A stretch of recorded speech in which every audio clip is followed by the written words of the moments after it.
तो आज हम इंसर्ट अपडेट एंड डिलीट सीखेंगे। तो हम एमवीसी का यूज करेंगे। एमवीसी जेक्वेरी के थ्रू हम एमवीसी के मेथड को कॉल करेंगे एंड जो मेथड होगा उसके थ्रू हम स्टोर प्रोसीजर को कॉल करेंगे। एसक्यूएल सर्वर में हम स्टोर प्रोसीजर बनाएंगे। ओके, तो हम उसमें इंसर्ट करेंगे, इंसर्ट अपडेट करेंगे, डिलीट एंड अपडेट के लिए हम बनाएंगे। हम शो के लिए भी एक अलग से फंक्शन और प्रोसीजर बनाएंगे, तो उसको कॉल करके हम डेटा को ग्रिड में शो कराएंगे। तो ये सारी चीज़ें जो हम करेंगे वो एमवीसी में करेंगे और एक ही पेज पे करेंगे। ऐसा नहीं है कि इंसर्ट के लिए सेव करने के लिए अलग पेज होगा, हमारा अलग व्यू होगा और शो करने के लिए अलग होगा, तो अपडेट करने के लिए अलग होगा। तो हम ऐसा नहीं करेंगे, एक ही पेज पे करेंगे। हमारा इंसर्ट होगा, वहीं पे ग्रिड में नीचे दिख जाएगा। वह ग्रिड में हमारे पास एडिट एंड डिलीट का बटन होगा।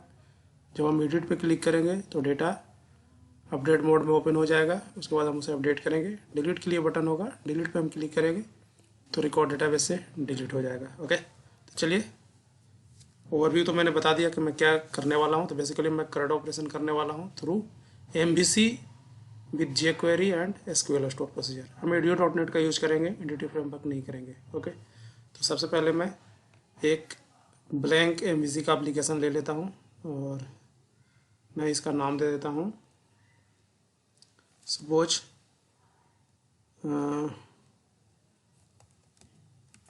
Test application. आप अपने हिसाब से जो भी नाम है वो दे सकते हैं। यहाँ पे फोल्डर, जिस फोल्डर में आपको ये एप्लीकेशन बनाना है। इसके बाद ओके, ओके करने के बाद एक पॉपअप ओपन होगा। तो मैं यहाँ पे ले रहा हूँ MPT और मैं यूज़ कर रहा हूँ MVC। तो MVC और वेब API कर रहा हूँ, तो मैं यहाँ पे टिक कर लेता हूँ। इसके बाद ओके, ओके कैंसिल कर देना है। ठीक है, तो इसके बाद हमारा ये एप्लीकेशन क्रिएट हो रहा है अभी। तो हम वेट करते हैं अभी जब तक एप्लीकेशन क्रिएट होता है यहाँ पे। तब तक हम SQL ओपन कर लेते हैं। ओके, और SQL के अंदर हम क्या करते हैं, एक मैं डेटाबेस बना लेता हूँ। तो SQL के अंदर डेटाबेस बनाने के लिए सबसे पहले मैं जब गया database, new database. Okay, new database जाने के बाद मैं यहाँ पे दे रहा हूँ टेस्ट एप्लीकेशन DB। ये मैंने अपने डेटाबेस का नाम दे दिया। मैं नया डेटाबेस एक क्रिएट कर ले रहा हूँ अभी। इसी के अंदर मैं टेबल बना करके डेटा इंसर्ट करूँगा। ओके, तो ये मैं लोकेशन चेंज कर देता हूँ। मैंने एक फोल्डर बना रखा है D ड्राइव में, तो मैं उसी के अंदर डेटाबेस क्रिएट करता हूँ। तो ये मैंने ओके कर दिया। तो ये हमारा डेटाबेस क्रिएट हो चुका है। ओके, अब मैं न्यू क्वेरी कर लेता हूँ। तो ये हमारा, मैं कर देता हूँ इसमें use test application DB। Okay, अब मैं एक यूज़र क्रिएट कर ले रहा हूँ। तो मैं उसी यूज़र से कनेक्ट होकर के कनेक्ट करूँगा अपने MVC एप्लीकेशन के थ्रू। ओके, तो यूज़र क्रिएट करने के लिए आपको क्या करना है, सिक्योरिटी लॉगिन पे जाना है, राइट क्लिक करना है, new login. Okay, new login करने के बाद आपको नाम यहाँ देना है। तो मैं देता हूँ test underscore user. Okay, so ये मेरा यूज़र का नाम है। मैं इसमें फंक्शन पासवर्ड डाल देता हूँ और अपने हिसाब से कुछ भी पासवर्ड ले सकते हैं। तो ये मैंने पासवर्ड डाल दिया, कंफर्म पासवर्ड, टेस्ट अंडरस्कोर पास, अनटिक कर देता हूँ, नहीं तो जैसे ही मैं लॉगिन करूँगा पासवर्ड चेंज करने के लिए बोलेगा। ओके, इसके बाद डिफ़ॉल्ट डेटाबेस सेट कर देता हूँ। डिफ़ॉल्ट डेटा है हमारा टेस्ट एप्लीकेशन।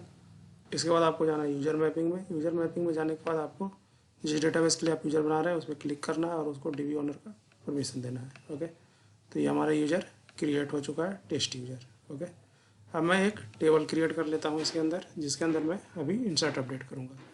तो टेबल क्रिएट करने के लिए मैं कमांड लिख लेता हूँ, क्रिएट टेबल DBO डॉट, और मैं कंट्री मास्टर बना रहा हूँ, कंट्री मास्टर। ओके, इसके अंदर जो मैं कॉलम ले रहा हूँ वो मैं ले रहा हूँ country ID, data type integer, and मैं इसे आइडेंटिटी बना रहा हूँ, आइडेंटिटी कॉलम होगा। ओके, इसके बाद मैं ले रहा हूँ कंट्री कोड वर्कर 10 इसके बाद मैं ले रहा हूँ कंट्री नेम वर्कर 50। ओके, इसके बाद मैं ले रहा हूँ क्रिएटेड डेट, डेटा टाइप होगा डेट टाइम, और इसके अंदर मैं डिफ़ॉल्ट वैल्यू डालना चाहता हूँ। डिफ़ॉल्ट वैल्यू मतलब अगर मैं इंसर्ट के अंदर इस कॉलम को नहीं लिख रहा हूँ क्रिएटेड डेट को, तो अपने आप इसमें कोई भी एक वैल्यू आ जाए। जैसे कि मैं अभी करेंट डेट लूँगा, तो अगर मैं इंसर्ट इनटू सिर्फ कंट्री कोड और कंट्री नेम करता हूँ तो क्रिएटेड डेट में अपने आप गेट डेट आ जाएगा। तो मैं कांस्टेंट बना रहा हूँ डिफ़ॉल्ट वैल्यू कांस्टेंट। तो कांस्टेंट जब भी बनाएंगे तो हम एक प्रॉपर नेम देंगे, सो दैट जो ऑब्जेक्ट बनेगा वो एक वैलिड नेम के साथ बनेगा। अदरवाइज एसक्यूएल सर्वर अपने हिसाब से कुछ भी नाम ले लेगा। ओके, तो यहाँ पे देना है कॉलम नेम को डेटा टाइप के बाद कांस्टेंट। कांस्टेंट का नाम डिफ़ॉल्ट वैल्यू तो मैं लिखूँगा df ओके अंडरस्कोर। इसके बाद मैं देता हूँ टेबल नेम। ये मेरा नेमिंग पैटर्न है कांस्टेंट देने का। इसके बाद मैं कॉलम का नाम दूंगा जिस कॉलम पे मैं कांस्टेंट बना रहा हूँ। तो ये है क्रिएटेड डेट, और जो कांस्टेंट है वो डिफ़ॉल्ट वैल्यू है, तो मैं दूंगा डिफ़ॉल्ट गेट डेट। ओके, तो ये हमारा टेबल का ये हमने कमांड लिख लिया है। तो यहाँ पे नेमिंग कन्वेंशन पे आप ध्यान देंगे, जो मैं यूज़ करता हूँ जनरली मैं प्रॉपर केस यूज़ करता हूँ। सो हर एक वर्ड का जो पहला करेक्टर होता है वो कैपिटल होता है। इसके बाद मैं स्मॉल लिखता हूँ। जैसे इस नेम में देखेंगे आप, तो यहाँ पे है कंट्री मास्टर। कंट्री मास्टर में C कैपिटल है एंड मास्टर का M कैपिटल है। ऐसे ही अगर मैं कंट्री आईडी दे रहा हूँ तो C कैपिटल है, ID कैपिटल है और बाकी का सारा स्मॉल है। कंट्री कोड दे रहा हूँ तो यहाँ भी कंट्री का C कैपिटल है, कोड का C कैपिटल है। कंट्री नेम, कंट्री का C कैपिटल है, नेम का N कैपिटल है। ऐसे ही क्रिएटेड डेट के लिए। तो मैं इसे एग्जीक्यूट कर लेता हूँ। ओके, तो ये हमारा टेबल क्रिएट हो चुका है। अब मैं सेलेक्ट करके एक बार देख लेता हूँ, select asterisk from country master. Okay, तो अब देखिए इसके अंदर अभी कोई भी रिकॉर्ड मैंने डाला नहीं है। ओके, तो मैं इंसर्ट करने के लिए प्रोसीजर बना लेता हूँ जिसके थ्रू मैं इस टेबल के अंदर इंसर्ट करूँगा और उसी प्रोसीजर को मैं MVC से कॉल करके आपको शो करूँगा। ओके, तो सबसे पहले मैं प्रोसीजर क्रिएट कर लेता हूँ। प्रोसीजर क्रिएट करने के लिए आप लिखना है क्रिएट प्रोसीजर DBO डॉट, और जो मैं मेरा बनाने का नेमिंग कन्वेंशन लेने का तरीका है वो मैं लेता हूँ USP अंडरस्कोर। अब इंसर्ट अपडेट के लिए मैं कर रहा हूँ तो मैं लिखूँगा इंसर्ट अपडेट कंट्री। ओके, और पैरामीटर जब भी मैं लेता हूँ तो ब्रैकेट के अंदर ही लेता हूँ। ओके, तो मैं यहाँ पे पैरामीटर में ले लेता हूँ कंट्री ID इंटीजर। ओके, इसके बाद जनरली मैं यहाँ से यही मुझे पैरामीटर रखना है तो मैं कॉपी कर लेता हूँ। ओके, @ ओके, तो ये हमारा पैरामीटर हो गया प्रोसीजर के अंदर का इंसर्ट अपडेट के लिए। और मैं लिखूँगा एस बिगिन एंड। तो यहाँ पे जितने भी कीवर्ड मैं यूज़ करता हूँ SQL के साथ अंदर, चाहे वो प्रोसीजर बनाने के लिए हो या व्यू बनाने के लिए, तो मेरा लिखने का तरीका यही होता है प्रॉपर केस। पहला करेक्टर मैं लिखता हूँ कैपिटल, बाकी का स्मॉल। ओके, सो हमें एक ही सेम प्रैक्टिस यूज़ करना चाहिए हमेशा। जैसे आप यहाँ पे देखेंगे डेटा टाइप के लिए भी मैंने वही लिख रखा है। मैंने प्रोसीजर का नाम दिया उसके लिए मैं सेम ही तरीका यूज़ कर रहा हूँ। ओके, सो अभी मैं यहाँ पे क्या करूँगा, इंसर्ट करूँगा और अपडेट करूँगा इस प्रोसीजर के थ्रू। तो इंसर्ट करने के लिए जो मैं कमांड लिखूँगा, तो सबसे पहले मैं ये चेक कर लेता हूँ कि अगर कंट्री कोड, कंट्री आईडी या if country ID equal to 0, अगर 0 है इट मीन्स हमें इंसर्ट करना है। तो जब मैं प्रोसीजर को कॉल करूँगा तो इंसर्ट के केस में मैं 0 पास करूँगा, अपडेट के केस में मैं वो ID पास करूँगा जिसे मुझे अपडेट करना है। तो अपडेट के केस में 0 नहीं रहेगा तो वो अपडेट हो जाएगा, अगर 0 है तो मैं इंसर्ट कर दूँगा। तो मैं यहाँ पे लिखूँगा if country ID equal to 0 then insert into country master, country code, country name and values @ country code @ country name. अब यहाँ पे मैं क्रिएटेड डेट में कोई वैल्यू नहीं डाल रहा हूँ, जैसा कि मैंने कॉलम लिया था यहाँ पे। तो क्रिएटेड डेट में अगर मैं नहीं डालूंगा तो इसमें डिफ़ॉल्ट वैल्यू चला जाएगा जो गेट डेट। गेट डेट क्या करता है, सिस्टम का करेंट डेट देता है। और यहाँ पे कंट्री ID के अंदर भी मैं वैल्यू नहीं ले रहा हूँ इंसर्ट इनटू में, क्योंकि ये आइडेंटिटी कॉलम है तो इसके अंदर अपने आप 1 2 3 इंसर्ट होता चला जाएगा, 1 से स्टार्ट होगा और एक एक वैल्यू आगे बढ़ता जाएगा। ओके, तो ये मेरा इंसर्ट का हो गया। इसके बाद मैं एल्स में लिखूँगा अगर कंट्री आईडी आ रहा है जहाँ से मैं प्रोसीजर कॉल कर रहा हूँ अपने MVC एप्लीकेशन से, तो अगर कंट्री आईडी आ रहा है तो हमें क्या करना है, उसे अपडेट करना है। तो उसके लिए मैं क्या लिखूँगा, अपडेट का कमांड लिखूँगा update country master set country code is equal to @ country code country name is equal to @ country name where country ID is equal to @ country ID. Okay, तो ये मेरा इंसर्ट एंड अपडेट के लिए procedure बन चुका है। लेकिन मैं क्या चाहता हूँ कि मैं यहीं से मैसेज भी लेकर के जाऊँगा जो मैं यूज़र को दिखाऊँगा आफ्टर सेव या आफ्टर अपडेट, या कोई और वैलिडेशन है तो उसके लिए भी मैं यहीं पे यहाँ से मैसेज सेलेक्ट करके लेके जाऊँगा। तो मैं मैसेज के लिए ले लेता हूँ एक वेरिएबल, सो मैं ले लेता हूँ सपोज MSG मैसेज, और मैं ले लेता हूँ इसका डेटा टाइप varchar और लेंथ ले लेता हूँ मैक्स। ओके, तो मैं क्या करूँगा, इंसर्ट के केस में यहीं पे मैं मैसेज सेट कर देता हूँ, सेट मैसेज, और मैं यहाँ पे दे देता हूँ कंट्री हैज़ बीन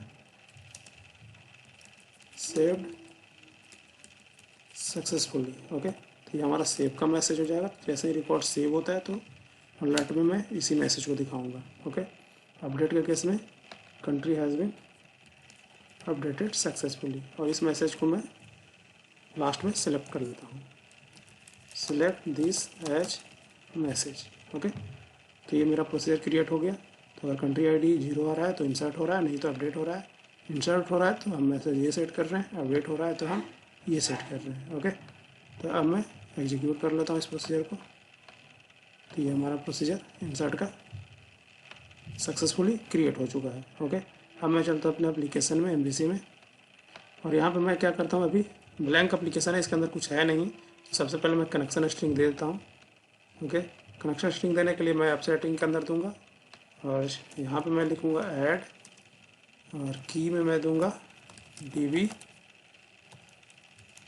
कनेक्शन। आप अपने हिसाब से कुछ भी नाम ले सकते हैं, लेकिन अगर वो एक यूज़र फ्रेंडली हो और वो किस पर्पज़ से हम यूज़ कर रहे हैं, अगर नाम वो वैसा ही देंगे तो अच्छा होगा, और हमें हमेशा वही करना भी चाहिए। तो की में मैं दे रहा हूँ DB कनेक्शन, और वैल्यूज़ में मैं दूंगा, सबसे पहले दूंगा data source. Okay, data source. सो डेटा सोर्स में हमारा क्या होगा, डेटा सोर्स में हमारा जो SQL सर्वर का IP एड्रेस से अगर है तो IP एड्रेस, नाम है तो नाम। तो यहाँ पे क्या है हमारा, ये नाम मैं दे रहा हूँ। ओके, सो ये मेरा SQL डेटाबेस का क्या हो गया, डेटा सोर्स हो गया। इसके बाद लेना है इनिशियल कैटलॉग, और इनिशियल कैटलॉग में हमें क्या देना होता है, डेटाबेस का नाम। तो हमारा डेटाबेस का नाम क्या है, टेस्ट एप्लीकेशन DB। इसके बाद हमें देना है यूज़र आईडी, और यूज़र आईडी मैंने क्या बनाया था, यूज़र आईडी हमने बनाया था टेस्ट_यूज़र। इसके बाद देना है पासवर्ड। तो पासवर्ड में मैंने क्या बनाया था, पासवर्ड में मेरा था टेस्ट_पास। ओके, तो ये मेरा डेटाबेस का कनेक्शन, यहाँ पे कनेक्शन स्ट्रिंग मैंने दे दिया। तो क्या करेगा, जब बेस कॉल से कनेक्ट करेगा तो वो इस सर्वर पे जाएगा कनेक्ट करने के लिए, इस डेटाबेस को कनेक्ट करेगा। कनेक्ट करने के लिए यूज़र आईडी ये और पासवर्ड ये यूज करेगा। ओके, चलिए अभी इसके अंदर कोई भी कंट्रोलर नहीं है, तो मैं एक कंट्रोलर ऐड कर लेता हूँ, और इसलिए मैं जाऊँगा ऐड। ओके, ऐड के बाद कंट्रोलर। ओके, तो यहाँ पे मैं ले रहा हूँ MVC5 कंट्रोलर, MPT कंट्रोलर ले रहा हूँ, कुछ भी नहीं होगा इसमें पहले से। ऐड, और मैं नाम दे देता हूँ suppose master. Okay, so master के अंदर मैं किस चीज़ के लिए बना रहा हूँ, कंट्री मास्टर के लिए। ओके, तो ये क्रिएट कर रहा है अभी कंट्रोलर, तो ये इंडेक्स बना रहा है यहाँ पे। तो मैं कंट्री मास्टर बना रहा हूँ, तो ज़्यादा अच्छा है कि मैं इसका नाम दे देता हूँ कंट्री मास्टर। ठीक है, तो ये मेरा, मैं इस पर राइट क्लिक करूँगा और करूँगा ऐड व्यू। ओके, तो ये सेम नेम से एक व्यू यहाँ पे बोल रहा है क्रिएट करने के लिए, तो मैं ऐड कर देता हूँ। जैसे ही ऐड करेंगे तो आप देखेंगे यहाँ पे व्यू के अंदर ये फोल्डर क्रिएट हो रखा है मास्टर, और मास्टर के अंदर हमारा कंट्री मास्टर क्रिएट हो चुका है, लेआउट क्रिएट हो चुका है, व्यू स्टार्ट भी क्रिएट हो चुका है। तो हमें क्या करना है, मास्टर के अंदर जाना है। मैं ज़्यादा डिज़ाइन पे फोकस नहीं कर रहा हूँ। ओके, सो मैं सिंपली क्या लूँगा यहाँ पे, अभी डिज़ाइन कर लेता हूँ, फॉर्म डिज़ाइन कर लेता हूँ जिसके थ्रू मैं इंसर्ट अपडेट कर रहा हूँ। सबसे पहले मैंने क्या किया, टेबल बनाया, प्रोसीजर बनाया, इसके बाद मैंने कनेक्शन स्ट्रिंग दे दिया। कनेक्शन स्ट्रिंग देने के बाद अब मैं क्या कर रहा हूँ, डिज़ाइन कर रहा हूँ जहाँ से मैं वैल्यू को सेव कराऊंगा। ओके, तो मैं सिंपल डिज़ाइन कर ले रहा हूँ, ज़्यादा कुछ मैं कर नहीं रहा हूँ डिज़ाइन के लिए। ओके, सो मैं टेबल ले लिया, टीआर ले रहा हूँ, ओके, टीडी ले रहा हूँ इसके अंदर, एंड सबसे पहले मैं स्टीडी में लूँगा कंट्री कोड। ओके, और इसके बाद मैं एक और टीडी ले रहा हूँ। सो यहाँ पे हमारा कंट्री कोड दिखेगा, और यहाँ पे मैं एक टीडी ले रहा हूँ जिसके अंदर मैं टेक्स्ट बॉक्स ले लेता हूँ। सो टेक्स्ट बॉक्स लेने के लिए आप लिखना है input type text. Okay, and ID. So ID यहाँ पे नेमिंग कन्वेंशन हमें कैसे रखना है, जैसे टेक्स्ट बॉक्स है तो मैं लेता हूँ txt। ओके, इसके बाद वही प्रॉपर केस वाला फंडा होगा जो मैंने अभी स्क्रीन में बताया था, कंट्री कोड। ओके, ऐसे ही अगर ड्रॉप डाउन है तो मैं लूँगा DDL, इसके बाद आगे का जिस पर्पज से यूज कर रहा हूँ। अगर चेक बॉक्स है तो CHK, रेडियो बटन है तो RDO। ओके, इस तरीके से हम नेमिंग कन्वेंशन यहाँ पे यूज करेंगे। बटन है तो BTN। ओके, BTN के बाद अगर सेव के लिए तो BTN सेव, डिलीट के लिए तो BTN डिलीट, अपडेट के लिए तो BTN अपडेट, इस तरीके से हम यूज करेंगे। ओके, सो यहाँ पे मैंने ले लिया इनपुट टाइप टेक्स्ट, ID ये हो गया, एंड मैं यहाँ पे मैक्स लेंथ दे देता हूँ। मैक्स लेंथ वही यूज़ करना है जो हमारा टेबल के अंदर मैक्स लेंथ है। तो कंट्री कोड शायद मैंने 10 लिया था तो मैं 10 ले लेता हूँ यहाँ पे। ओके, तो ये मैंने क्लोज कर दिया, तो एक तो ये क्रिएट हो चुका। इसके बाद मुझे दूसरा लेना है, और दूसरा किस पर्पज़ से लेना है, कंट्री नेम के लिए। ओके, तो कंट्री नेम, एंड इसका जो ID होगा वो होगा TXT country name, and max length मैं ले लेता हूँ 50। तो मैक्स लेंथ क्या करेगा, इससे ज़्यादा कैरेक्टर टाइप नहीं करने देगा इस टेक्स्ट बॉक्स के अंदर। ओके, इसके बाद मैं एक और PR ले लेता हूँ, एंड एक TD ले लेता हूँ। तो लेफ्ट साइड का मैं TD ऐसा ही ब्लैंक छोड़ देता हूँ फिलहाल, एंड एक और TD ले लेता हूँ। ओके, और यहाँ पे मैं लूँगा बटन। ठीक है, टाइप में भी मैं ले लेता हूँ button he. Okay, and ID तो मैं सेव के लिए लिख रहा हूँ, तो मैं लिखूँगा BTN सेव। अपडेट भी मैं इसी बटन से करूँगा, तो आप लिख सकते हैं BTN सेव अपडेट, बट मैं अभी BTN सेव लूँगा, एंड यहाँ मैं दे देता हूँ सेव। ओके, तो ये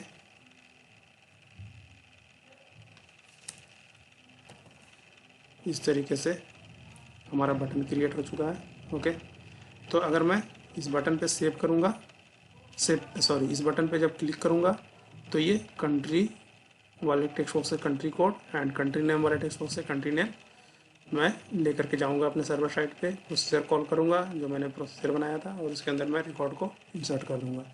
ओके, इंसर्ट होने के बाद क्या करना है, डेटा को शो कराना है। शो कराने के लिए मैं यहाँ पे यूज़ करूँगा एक, सपोज मैं div ले लेता हूँ अभी, एंड ID दे देता हूँ DB grid। ओके, तो इसी में मैं अपना HTML बना करके दिखा दूँगा। ओके, तो चलिए अब मैं क्या करता हूँ, अब मैं एक jQuery लिखने के लिए एक अलग फाइल ऐड कर लेता हूँ। सो मैं ले लेता हूँ ऐड फोल्डर। सबसे पहले मैं एक फोल्डर ऐड कर लेता हूँ। ओके, सो मैं एक फोल्डर ऐड करता हूँ जिसका मैंने नाम दे दिया स्क्रिप्ट। तो जितना भी jQuery का स्क्रिप्ट होगा मैं इसके अंदर लिखूँगा। तो यहाँ पे मैं गया ऐड, इसके बाद देना जावास्क्रिप्ट की फाइल, और मैं कंट्री मास्टर के लिए कर रहा हूँ तो मैं दूंगा कंट्री मास्टर। ओके, सो अगर इसी तरीके से जिस मतलब पेज से रिलेवेंट है, सो डैट कि वो देख करके ही समझ में आ जाए, जब भी हम बाद में कोड कर एक बार कर लें दोबारा से, अगर इसमें कोई चेंजेस करना है तो हमें फाइल के नाम देख करके पता चल जाएगा किस पर्पज से इसका यूज हो रहा है। तो हमें ऐसा नहीं है कि वो देखना पड़े पहले पेज पे आकर के कि क्या है जेएस का फाइल का नाम, फिर हम जा कर के स्क्रिप्ट में उसे ढूंढने, तो उतने करने की जरूरत नहीं है। कंट्री मास्टर है तो सिंपली हम स्क्रिप्ट के अंदर जाएंगे और कंट्री मास्टर जो फाइल होगा उसको हम ओपन कर लेंगे तो हमें पता चल। सो ये नेम से ही अपने आप को ये डिफाइन कर रहा है कि ये कंट्री मास्टर के लिए यूज़ हो रहा है। तो मैंने ओके कर दिया। ओके, तो यहाँ पे मैं jQuery का फंक्शन लिखूँगा सबसे पहले, और मैं लिखूँगा document dot ready function. Okay, so ये क्या होगा, जब हमारा डॉक्यूमेंट रेडी हो जाएगा तब इसके अंदर के फंक्शंस चलने स्टार्ट होंगे। तो मैं सबसे पहले जो हमारा बटन था btn सेव, तो इसका मैं क्लिक इवेंट बना लेता हूँ। तो लिखना है क्लिक फंक्शन एंड इस तरीके से। ओके, तो यहाँ से मेरा सेव का मेथड कॉल होगा, जब बटन पे क्लिक होगा तो सेव का मेथड कॉल होगा। तो इसके लिए मैं लिख लेता हूँ insert update country. Okay master, मैं यहाँ से रिटर्न पॉज कर देता हूँ सो दैट पोस्ट बैक ना करे। ओके, अब मुझे ये फंक्शन क्रिएट करना है, तो इसके लिए फंक्शन का नाम। ओके, और इसके बाद मैं यहाँ पे ट्राई कैच भी दे देता हूँ सो दैट अगर कोई एरर आता है तो वो अलर्ट में दिख जाएगा। सो इसके लिए आपको देना है अलर्ट ई डॉट मैसेज, ई एक्स नहीं, ई डॉट मैसेज। ओके, तो अगर कोई भी एरर आएगा अगर इस फंक्शन के अंदर, इस ट्राई के अंदर, तो हमें कैच में दिख जाएगा। इसको और ज़्यादा स्पेसिफाई करना है तो हम यहाँ पे लिख सकते हैं एरर इन दिस। ओके, अब हमें क्या करना है, यहाँ पे इस वैल्यू को, जो हमारा टेक्स्ट बॉक्स था उसके वैल्यू को सेव करना है। तो इसके लिए हम लिखेंगे डॉट पोस्ट, इसके बाद हमें अपना फंक्शन का नाम देना है जो हम फंक्शन बनाएंगे। ओके, और हम यहाँ पे पैरामीटर अपना देंगे। सो पैरामीटर जैसे हमें क्या देना था, कंट्री कोड। सो मैं लिखूँगा कंट्री कोड, और इस ये हमारा की हो गया। सो जो हम फंक्शन बनाएंगे, क्या फंक्शन बनाएंगे, इंसर्ट अपडेट कंट्री मास्टर। सो हम यहाँ ये फंक्शन कहाँ पे बनाएंगे, ये फंक्शन हम मास्टर के अंदर बनाएंगे। सो jQuery में जब कोई भी बटन पे क्लिक करेगा तो वो क्या करेगा, इस फंक्शन को कॉल करेगा, और ये फंक्शन पोस्ट करेगा किस फंक्शन पे, इस फंक्शन पे। सो ये मैं ये फंक्शन यहाँ पे बना लेता हूँ। सो फंक्शन बनाने के लिए लिखना है आपको पब्लिक, एंड इसके बाद आपको देना है स्टैटिक जेसन रिजल्ट। ओके, सो इंसर्ट, और इसके अंदर मैं जो पैरामीटर लूँगा वो मैं लूँगा string country code and string country name. Okay, ये हमारा फंक्शन का नाम हो जाएगा। तो यही फंक्शन का नाम मैं यहाँ पे यूज कर रहा हूँ। ओके, तो इसके अंदर हमारे दो पैरामीटर है, एक है कंट्री कोड एंड दूसरा है कंट्री नेम। तो कंट्री कोड के अंदर मैं वैल्यू दे देता हूँ, और वैल्यू कहाँ से दूंगा, txt country code. Okay, dot value, इसके बाद मैं दूंगा कंट्री नेम, और इसके अंदर जो वैल्यू दूंगा वो मैं दूंगा txt country name dot value. Okay, एक और है, मुझे कंट्री आईडी भी रखना है। सो वो इसलिए रखना है कि अगर एडिट पे कोई क्लिक करता है तो कंट्री आईडी मैं भेजूंगा सो दैट मैं उसी कंट्री आईडी को अपडेट कर सकूं। ओके, तो उसको होल्ड करने के लिए मैं क्या करता हूं, आप हिडन फील्ड भी ले सकते हैं, वेरिएबल भी ले सकते हैं। तो मैं यहाँ पे एक वेरिएबल ले लेता हूँ, where country ID equal to 0। Okay, तो मैं क्या करूँगा, यहाँ पे कंट्री आईडी भी पास कर देता हूँ, एंड इसके अंदर वैल्यू भी सेम वेरिएबल का नाम मैं ले ले रहा हूँ, कोई दिक्कत नहीं है। ओके, सो यहाँ पे मैं दे देता हूँ फंक्शन डेटा। ओके, तो जब सक्सेसफुली कॉल हो जाएगा ये फंक्शन तो यहाँ पे हमें आएगा हमारा कर्सर। ओके, तो चलिए मैं इस फंक्शन के अंदर पहले काम कर लेता हूँ, इसके बाद वहाँ से क्या रिटर्न कर रहा हूँ उसके बेस पे मैं यहाँ पे कोड लिखूँगा। तो अभी मैंने क्या किया है, पोस्ट कर रहा हूँ किस फंक्शन पे, इस फंक्शन पे। इसके अंदर मैं 3 पैरामीटर पास कर रहा हूँ। एक पास कर रहा हूँ कंट्री आईडी, दूसरा कंट्री कोड एंड तीसरा कंट्री नेम। कंट्री आईडी में इसके लिए मैंने ऊपर वेरिएबल ले लिया है कंट्री कोड मैं टेक्स्ट बॉक्स से ले रहा हूँ एंड कंट्री नेम भी मैं टेक्स्ट बॉक्स से ले रहा हूँ। ओके, तो ये मैंने फंक्शन यहाँ पे बनाया है। तो यहाँ पे 2 पैरामीटर लिया, एक और मैं पैरामीटर ले लेता हूँ कंट्री आईडी। तो यहाँ पे हमारे 3 पैरामीटर हो गया, country ID, country code, country name. ये जो नाम हम यहाँ पे दे रहे हैं, ओके, सो हमें सेम नेम यहाँ jQuery में यूज़ करना है, अदरवाइज फंक्शन कॉल नहीं होगा, वर्क नहीं करेगा। ओके, सीक्वेंस आगे पीछे हो सकता है बट की सेम होना चाहिए। सो दिस इज़ की। ओके, तो ये जो हमें रखना है ये वही रखना है जो हमने फंक्शन में रखा है। ओके, तो मैं यहाँ भी ट्राई कैच यूज कर ले रहा हूँ सो दैट अगर कुछ एक्सेप्शन आता है तो हमें एक्सेप्शन दिख जाएगा। ओके, तो एक्सेप्शन यहाँ पे ऐसे नहीं दिखेगा, हमें एक्सेप्शन को लेकर के जाना होगा, रिटर्न करना होगा। यहाँ पे हमें मिलेगा एक्सेप्शन और हमें यहाँ अलर्ट करना होगा। ओके, तो सबसे पहले मैं क्या करता हूँ, मैं डिक्शनरी अभी यूज़ करूँगा जिसके अंदर मैं की वैल्यू के फॉर्म में अपने जो भी मैसेज वगैरह दिखाना होगा उसको मैं लेकर के जाऊँगा और वो यूज़र को दिखाऊँगा। ओके, सो मैं डिक्शनरी ले रहा हूँ एंड इसमें मैं की पार्ट में भी ले रहा हूँ स्ट्रिंग एंड वैल्यू पार्ट में भी मैं स्ट्रिंग ले रहा हूँ। ओके, एंड इसका जो ऑब्जेक्ट नेम है वो मैं ले रहा हूँ डिक्शनरी DIC न्यू। ओके, सो मैं मैसेज दिखाने के लिए इसके अंदर एक की ऐड कर देता हूँ दैट इज़ मैसेज और इनिशियल वैल्यू मैं इसमें ब्लैंक रखता हूँ। और अगर कोई एक्सेप्शन आता है तो मैं इसमें वैल्यू सेट कर दूंगा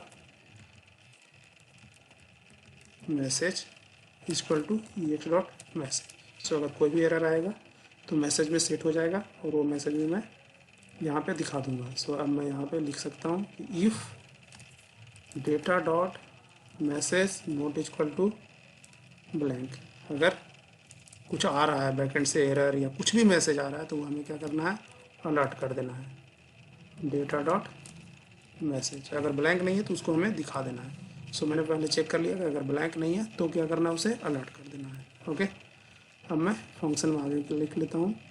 सो मैं रिटर्न कर देता हूँ इस डिक्शनरी को।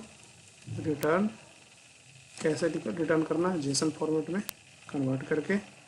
सो रिटर्न जेसन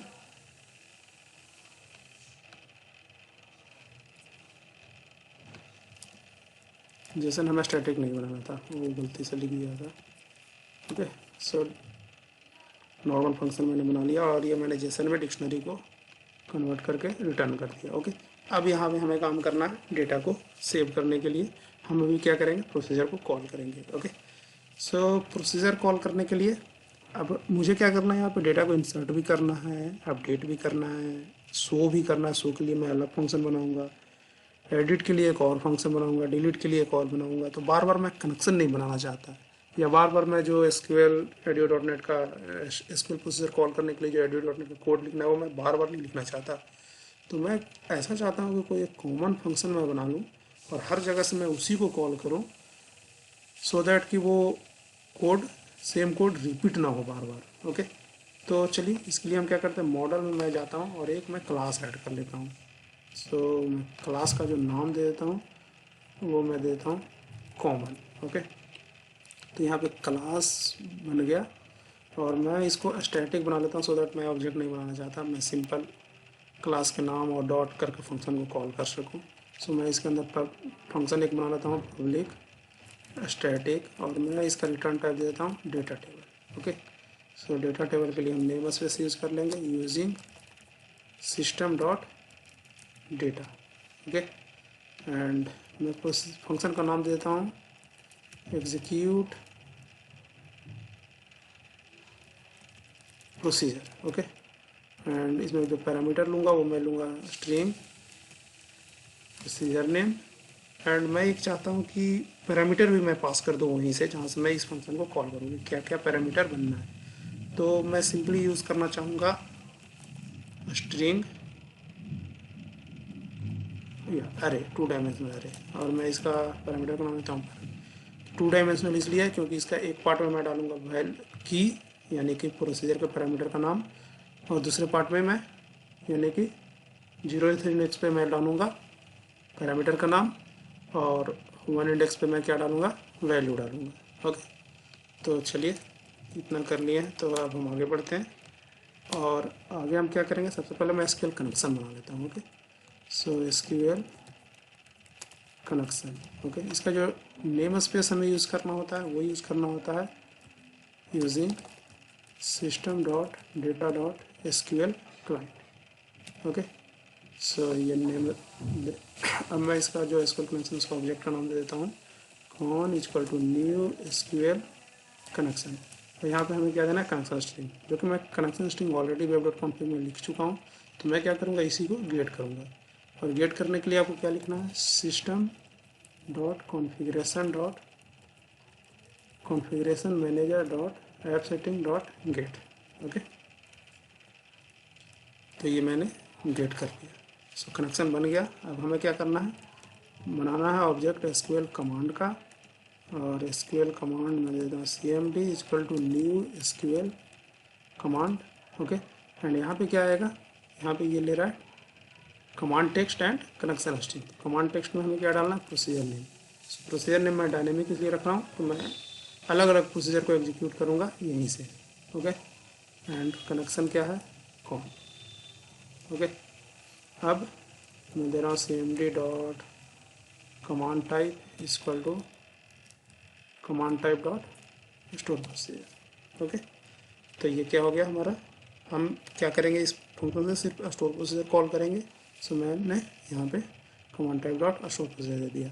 अब मैं अपने एसक्यूएल कमांड में क्या करता हूँ, पैरामीटर ऐड करता हूँ। तो पैरामीटर भी मैंने डायनेमिक लिया है, मैंने अरे टाइप का ले लिया है यहाँ पे। तो जितना भी पैरामीटर पास करना होगा वो मैं एक अरे बना करके इसमें पास कर दूँगा। ओके, जिसमें क्या होगा, 0th इंडेक्स पे मेरा पैरामीटर का नाम होगा और 1th इंडेक्स पे क्या होगा, उसकी वैल्यू होगी। तो इसके लिए मैं यहाँ पे लूप चला देता हूँ। लूप चला करके मैं क्या करूँगा, cmd में ऐड कर दूँगा सारे पैरामीटर को। सो मैं लूप चलाने के लिए देता हूँ for int i equal to 0, i less than, कहाँ तक हमें चलाना है, parameter dot length divide by 2। Okay, i plus plus. हमें क्या करना है, cmd dot parameter dot add. Okay, parameter dot add with value कर लेता हूँ। ओके, और हमें क्या करना है, सबसे पहले पैरामीटर का नाम देना है, इसके बाद उसका वैल्यू देना है। तो पैरामीटर के नाम के लिए हमें क्या करना है, हमें जाना है पैराम, इसके आई इंडेक्स पे जाना है एंड इसके 0th पे जाना है। ओके, आई 0 में क्या होगा, हमारा पैरामीटर का नाम। अभी मैं पास करूँगा तो बताऊँगा वहाँ पे कैसे इसको करेंगे। इसके बाद आई 1। ओके, सो ये पैरामीटर ऐड हो जाएगा। जितना भी हम इसके अंदर वैल्यू पास करेंगे ये लूप चल के ऐड हो जाएगा। ओके, इसके बाद मैं करता हूँ SQL data adapter D new SQL data adapter cmd। Okay, इसके बाद एक डेटा टेबल ले लेता हूँ, data table dt equal to new data table and da dot fill dt। Okay, और मैं यहाँ से रिटर्न कर देता हूँ dt को। मैंने फंक्शन का रिटर्न टाइप क्या लिया था, dt। अब मैं क्या करता हूँ, इसको मैं ओवरराइड बना लेता हूँ, मतलब फंक्शन ओवरलोड कर लेता हूँ, सो दैट कि अगर सिर्फ प्रोसीजर का नाम दे करके हमें कॉल करना हो, कोई पैरामीटर ना हो, तो हम इजीली कर सके इसे। हम इसके लिए यहाँ पे इक्वल टू नल भी लिख सकते हैं, सो दैट ये डिफ़ॉल्ट वैल्यू हो जाएगा। तो उसमें अगर हम पास करेंगे तब भी वो चलेगा, नहीं पास करेंगे तब भी चलेगा। ओके, लेकिन मैं फ़िलहाल अभी अलग ही फंक्शन बना लेता हूँ। ओके, तो ये हमारा मेथड ओवरलोडिंग भी यहाँ पे हो गया। सेम नाम से हमने 2 फंक्शन बना लिया, इसमें पैरामीटर 2 है और इसके अंदर पैरामीटर 1 है। ओके, तो ये क्या करेगा, प्रोसीजर को एग्जीक्यूट करेगा विथ पैरामीटर और ये विदाउट पैरामीटर। अगर कोई ऐसा प्रोसीजर है जिसके अंदर कोई पैरामीटर ही नहीं है तो हमें पैरामीटर पास करने की ज़रूरत नहीं है, सिर्फ हम प्रोसीजर का नाम देंगे और हमें उसके अंदर से जो भी वैल्यू रिटर्न करना होगा वो हमें मिल जाएगा। ओके, अब हम उस फंक्शन को यहाँ पे कॉल करेंगे। कॉल करने के लिए हम एक ले लेते हैं डेटा टेबल, मैं इसका नेम स्पेस ले लेता हूँ। ओके, dt इक्वल टू, हमें क्या करना है, कॉमन डॉट। अब कॉमन के लिए हमें क्या करना पड़ेगा, मॉडल ऐड करना होगा। ओके, सो ऐड कर दिया, common dot execute procedure. Okay, सबसे पहले हमें प्रोसीजर का नाम देना है। तो हमने प्रोसीजर क्या बनाया है यहाँ पे, हमने बनाया है इंसर्ट अपडेट कंट्री। ओके, तो मैं यहाँ पे दे देता हूँ इंसर्ट अपडेट कंट्री। इसके बाद हमें पैरामीटर भी लेना है। हमने क्या लिया है प्रोसीजर के अंदर, 3 पैरामीटर लिया है, country ID, country code, country name. हमें ये पास करना है। और हमने पास करने के लिए क्या बनाया था, इस फंक्शन के अंदर क्या लिया है, पैरामीटर लिया है, और वो लिया है हमने स्ट्रिंग अरे का। तो मैं यहाँ पे एक वेरिएबल ले लेता हूँ स्ट्रिंग अरे का। स्ट्रिंग अरे मैं इसका नाम ले लेता हूँ PRM न्यू स्ट्रिंग अरे। ओके, और इसके अंदर मैं 2 डायमेंशनल वैल्यू इस तरीके से स्टोर कर लूँगा। सबसे पहले मैं डालूँगा कंट्री आईडी। ओके, और इसमें जो वैल्यू जाएगा वो क्या जाएगा, ये जाएगा कंट्री आईडी। सो ये हमारा हो गया SQL पैरामीटर का नाम, की एंड ये वैल्यू हो गया। ओके, इसके बाद हमारा हो गया कंट्री कोड। सो पैरामीटर का नाम क्या था, कंट्री कोड है। ओके, सो मैं ये पैरामीटर का नाम यहाँ पे ले लूँगा, एंड इसके अंदर हमें वैल्यू लेना है कंट्री कोड। एंड थर्ड हमें क्या है लेना, एक और पैरामीटर है कंट्री नेम।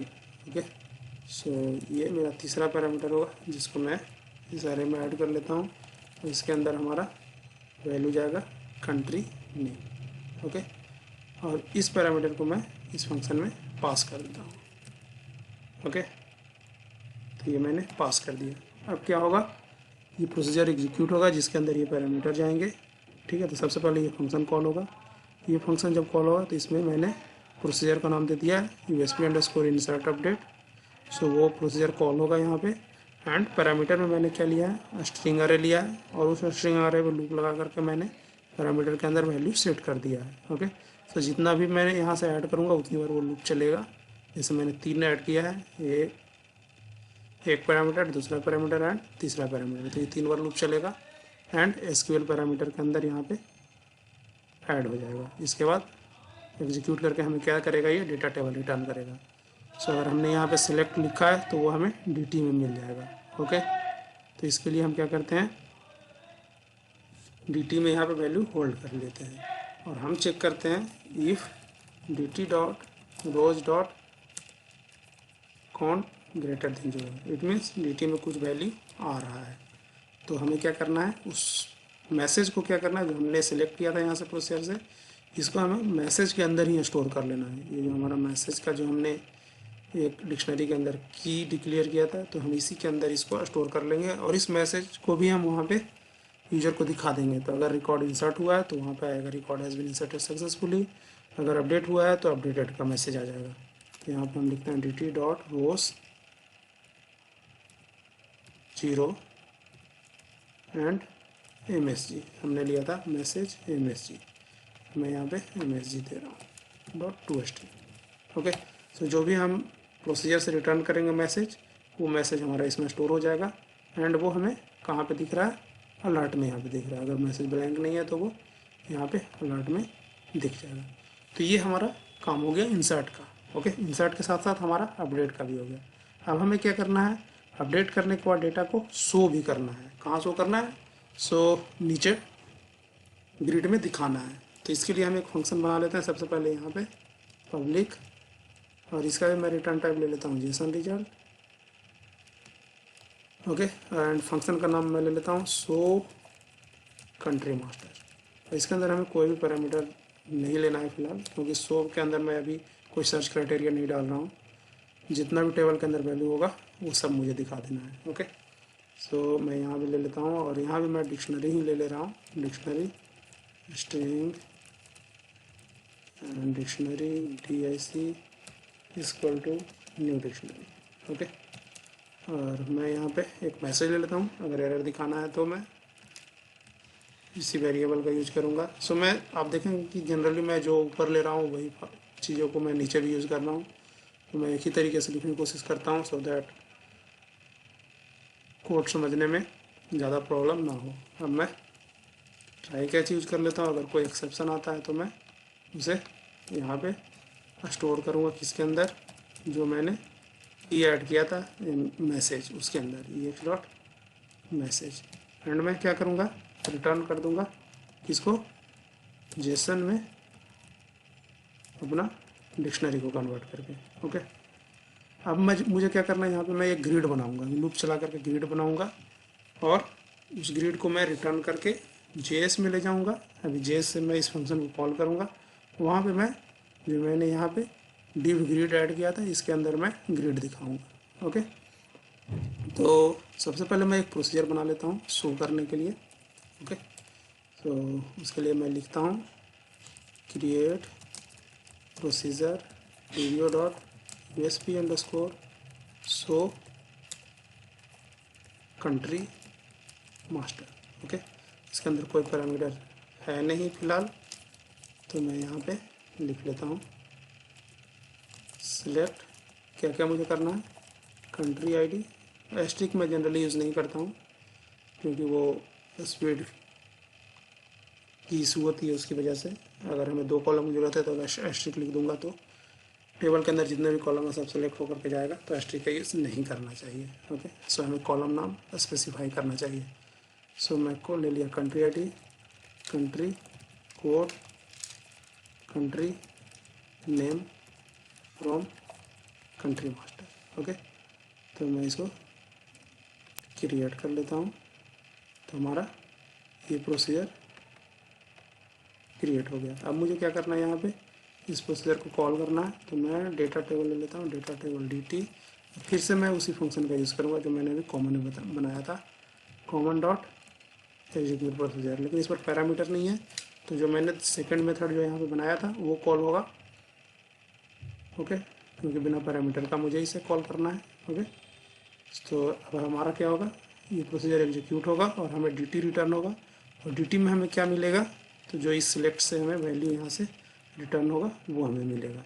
ओके, तो यहाँ पे मुझे क्या करना है, मैं सबसे पहले चेक कर लेता हूँ if dt dot rows dot count greater than 0, मतलब कुछ अगर रिकॉर्ड मिल रहा है तभी मैं आगे प्रोसेस करूँगा, अदरवाइज प्रोसेस नहीं करूँगा। ओके, सो मैं यहाँ पे क्या करता हूँ, एक स्ट्रिंग बिल्डर ले लेता हूँ, स्ट्रिंग जिसके अंदर मैं अपना HTML जनरेट करूँगा। ओके, स्टोर करूँगा। सो इसका जो नेम स्पेस होता है वो होता है using system dot text. Okay, so new string builder, और मुझे डेटा टेबल में स्टोर करना है, सॉरी टेबल फॉर्मेट में दिखाना है डेटा को, तो मैं कर दिया sp dot append. Okay, and table, मैं इसका बॉर्डर दे देता हूँ 1। ओके, सो ये टेबल, इसके बाद मुझे हेडर देना है, तो हेडर के लिए लिखना है th। ओके, एंड सबसे पहले मैं दूंगा country code. Okay, th close कर दिया। ऐसे ही मैं कंट्री नेम के लिए भी ले लेता हूँ एक कंट्री नेम। ओके, तो ये मेरा हेडर हो गया, कंट्री कोड कंट्री नेम। और यहाँ पे मुझे tr भी स्टार्ट करना है, tr के अंदर मैं th लूँगा और उस tr को मैं यहाँ से क्लोज कर देता हूँ। ओके, अब मैं ये हेडर बन गया, हेडर एक बार बन गया। इसके बाद मैं क्या करूँगा, बीच का डेटा डालूँगा टी के अंदर, कंट्री कोड जितना बार भी इस dt में मिलेगा। अगर 10 रिकॉर्ड है तो हमें 10 रो क्रिएट करना होगा। तो मैं यहाँ पे लूप चला देता हूँ for int i equal to 0 i less than dt dot rows dot count i plus plus. Okay, तो अब मैं यहाँ पे क्या करूँगा, सबसे पहले sb डॉट अपेंड, और यहाँ पे मैं एक tr बना लिया। ओके, सो एक tr के अंदर मैं एक लूँगा td। ओके, और इस td में मुझे क्या दिखाना है, सबसे पहले मुझे दिखाना है कंट्री कोड। सो हो जाएगा dt डॉट रोज i, यानी कि जितना बार भी चलेगा हर एक रो का लेगा। i पहला रो हो गया 0 इंडेक्स पे, तो ऐसे ऐसे ये आगे बढ़ता जाएगा। तो सबसे पहले मुझे क्या दिखाना था, कंट्री कोड, तो मैंने लिखा country code, okay, dot to string. इसके बाद मैं यहाँ पे क्या करूँगा, टीडी को क्लोज कर दूँगा, ओके। सो इसके बाद मैं दूसरा कॉलम लूँगा। अभी मैं टी आर यहाँ नहीं रखूँगा क्योंकि ये दूसरा टी डी मैं ले रहा हूँ, और दूसरा टी डी में हमें क्या लेना है, कंट्री नेम, ओके। तो यहाँ पे दोनों कॉलम आ गया। अब मैं क्या करूँगा, टी आर को क्लोज कर देता हूँ, एस वी डॉट, चलिए एक अलग नहीं लिखता हूँ, मैं यहीं पे क्लोज कर देता हूँ। मैंने ओपन यहाँ पे किया था टी आर, और ये पहला टी डी ले लिया, दूसरा टी डी ले लिया कंट्री नेम के लिए, और मैं इसके बाद टी आर को क्लोज कर देता हूँ, ओके। इसके बाद यहाँ से जो टेबल था, मैं इस टेबल को यहाँ पे क्लोज करता हूँ लूप के बाद। सो जितना रिकॉर्ड आएगा इस टी के अंदर उतना टी आर क्रिएट होगा कंट्री कोड कंट्री नेम के साथ। फाइनली क्या होगा, अपना टेबल क्लोज हो जाएगा, ओके। तो ये क्या हो गया, हमारा ग्रिड बन गया टेबल फॉर्मेट में, सिंपल टेबल फॉर्मेट है HTML का। तो एक मैं और वो ले लेता हूँ, की ले लेता हूँ ग्रिड के लिए। सो मैंने दे दिया grid equal to initial value में ब्लैंक दे देता हूँ, और फाइनल जब टेबल हमारा बनकर रेडी हो गया तो मैं उसके अंदर वैल्यू को चेंज कर दे रहा हूँ, okay. Grid equal to S V dot to string, okay. तो अब हमारा क्या होगा, इस ग्रिड के अंदर हमारा ये HTML जो बना है वो चला जाएगा, ओके। तो मुझे क्या करना है, इस फंक्शन को कॉल करना है, कहाँ से, JS से, so that page post back नहीं करेगा और ये हमारा दिख जाएगा, ग्रिड बनकर दिख जाएगा डेटा। सो मैं ले लिया फंक्शन का नाम मैं यहाँ पे ले लेता हूँ शो कंट्री मास्टर। आप कुछ भी ले सकते हैं लेकिन रिलेवेंट होगा तो ज़्यादा अच्छा होगा। मैं यहाँ भी ट्राई कैच ले लेता हूँ, ओके, एंड ले लेता हूँ अलर्ट, और मैं देता हूँ message error in this and E dot message, okay. अब हमें क्या करना है, यहाँ पे अपने उस मेथड को कॉल करना है जो हमें क्या करेगा, ग्रिड रिटर्न करेगा।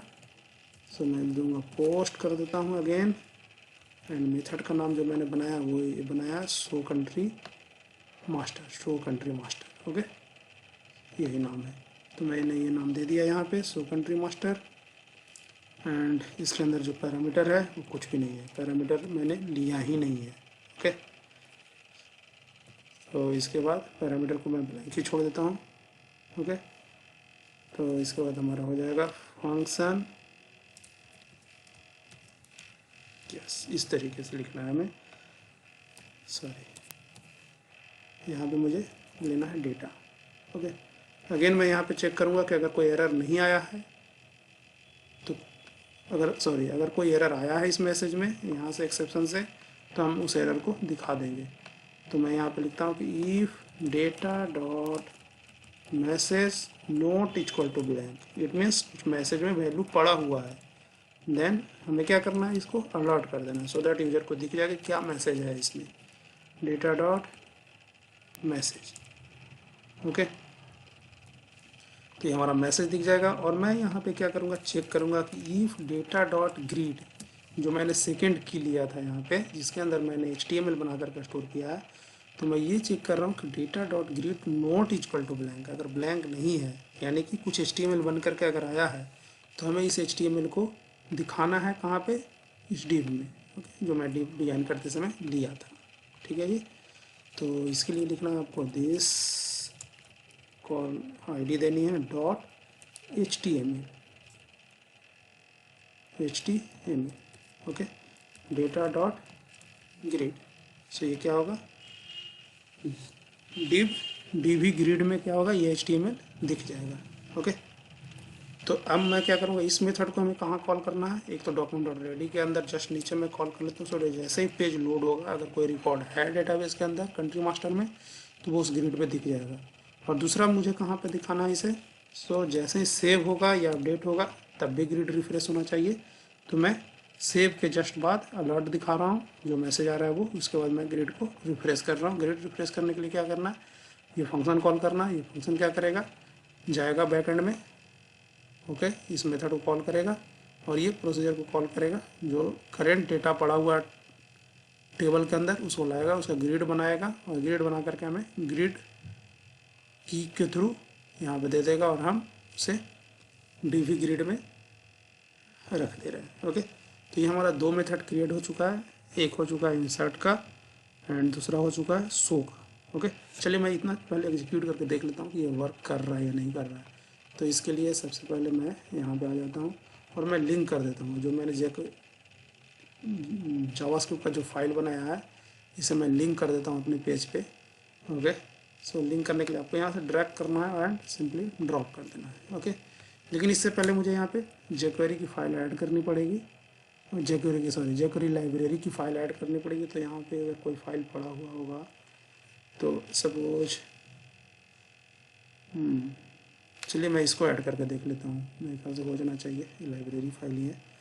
ओके, अब मैं इसे रन करता हूँ। तो रन करने के लिए मैंने क्लिक कर दिया गूगल क्रोम। ओके, तो अभी आप देखेंगे ये रन हो रहा है, थोड़ा सा टाइम लेगा, फर्स्ट टाइम है। ओके, चलिए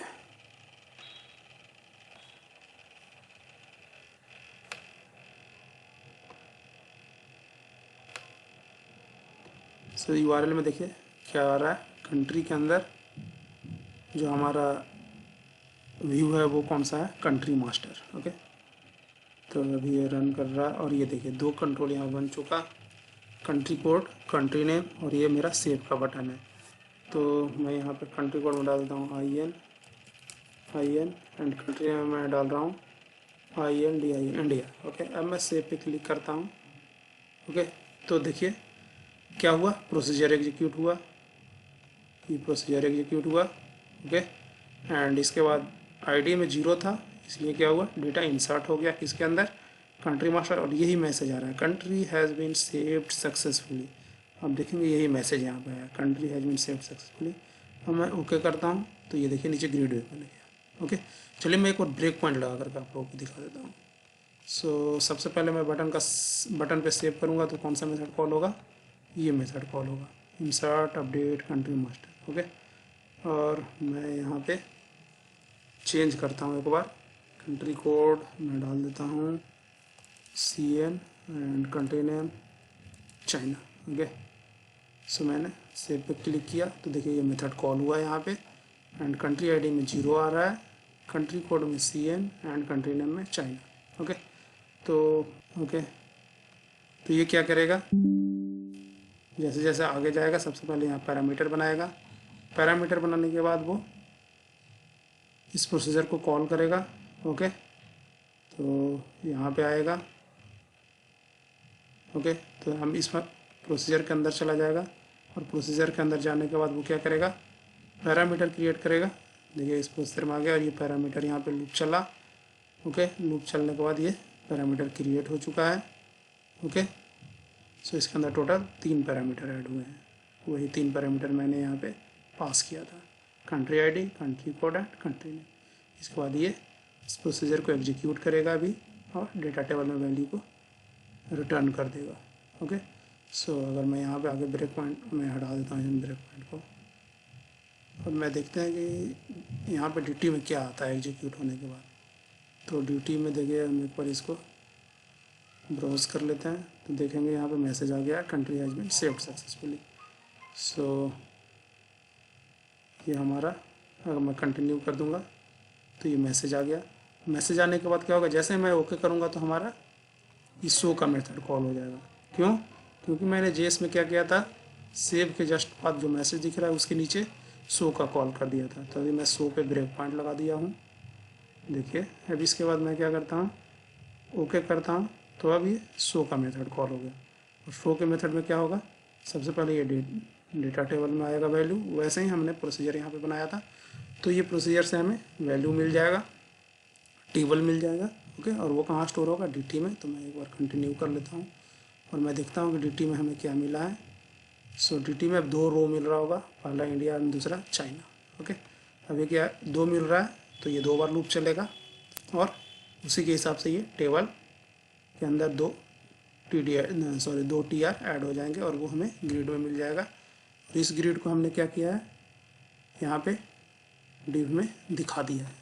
ठीक है, तो मैं कंटिन्यू कर दे रहा हूँ। हम देखेंगे यहाँ पे दो रिकॉर्ड आ चुका है, एक इंडिया एंड दूसरा चाइना। ओके, सो नेक्स्ट हमें क्या करना है, सबसे पहले मैं क्या करता हूँ कि जैसे मैं सेव करूँ तो ये क्लीन हो जाए। ओके, सो अभी क्लीन नहीं हो रहा है, तो इसके लिए हम क्या करते हैं, हम इसके लिए एक फंक्शन बना लेते हैं, फंक्शन क्लियर फॉर्म। ओके, सो इसके अंदर मुझे क्या लिखना है, सबसे पहले मैं जो ये मेरा वेरिएबल है, अगर इसके अंदर मैं कभी वैल्यू सेट करता हूँ आगे चल के, तो ये तो क्लियर में सबसे पहले रीसेट हो जाए। इसके बाद हमारा जो txt कंट्री है, txt country code dot well, ये क्या हो जाए ब्लैंक, एंड txt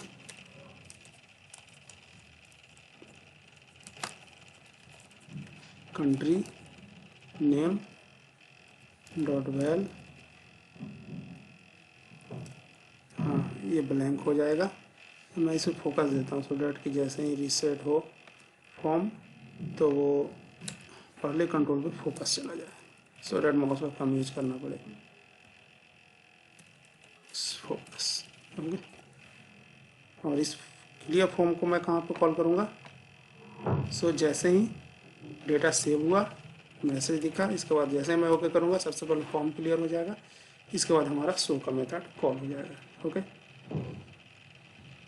तो चलिए मैं एक चेक कर लेता हूँ कि हमारा वर्क कर रहा है या नहीं कर रहा है।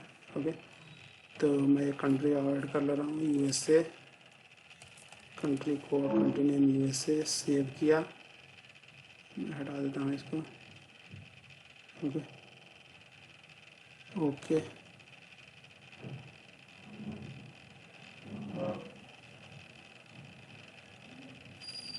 ये क्या हुआ, हाँ सेव हो गया। सेव होने के बाद हमारा फॉर्म भी क्लियर हो गया एंड फोकस भी कंट्री कोड पे चला गया। ओके, जैसा कि मैंने यहाँ पे अभी फोकस किया था, कहाँ पे, सो ये क्लियर फॉर्म मैंने यहाँ से कॉल किया। सेव के बाद क्लियर फॉर्म में मैंने क्या किया है, कंट्री आईडी को 0 से सेट कर दिया, कंट्री कोड को ब्लैंक कर दिया, कंट्री नेम को ब्लैंक कर दिया एंड कंट्री कोड पे फोकस दे दिया। ओके, तो ये हमारा इंसर्ट एंड शो हो चुका है। सो यहाँ पे डेटा इंसर्ट हो रहा है, इंसर्ट होने के बाद वो ग्रिड में शो हो रहा है। ओके, शो होने के बाद अब हमारे पास क्या बचता है, हमें एडिट एंड डिलीट करना है। एडिट एंड डिलीट इस तरीके से करना है, जैसे मैं चाहता हूँ कि यहाँ पे एक पहले कॉलम ऐड हो जाए कंट्री कोड के पहले एडिट का, एंड दूसरा कॉलम ऐड हो जाए डिलीट का। तो जब मैं एडिट वाले के अगेंस्ट बटन होगा, जब मैं उस पर क्लिक करूँगा तो ये जो रिकॉर्ड है वो ऊपर फिल हो जाएगा यहाँ पे, एंड जब मैं सेव पे क्लिक करूँगा तो वो डेटा अपडेट हो जाएगा। अगर मैं कुछ चेंज कर देता हूँ नाम वगैरह तो वो अपडेट हो जाएगा। ऐसे ही जब मैं डिलीट पे क्लिक करूँगा तो वो डिलीट हो जाएगा। ठीक है जी, तो सबसे पहले मैं क्या करता हूँ, बटन ऐड कर लेता हूँ, 2 बटन ऐड करता हूँ।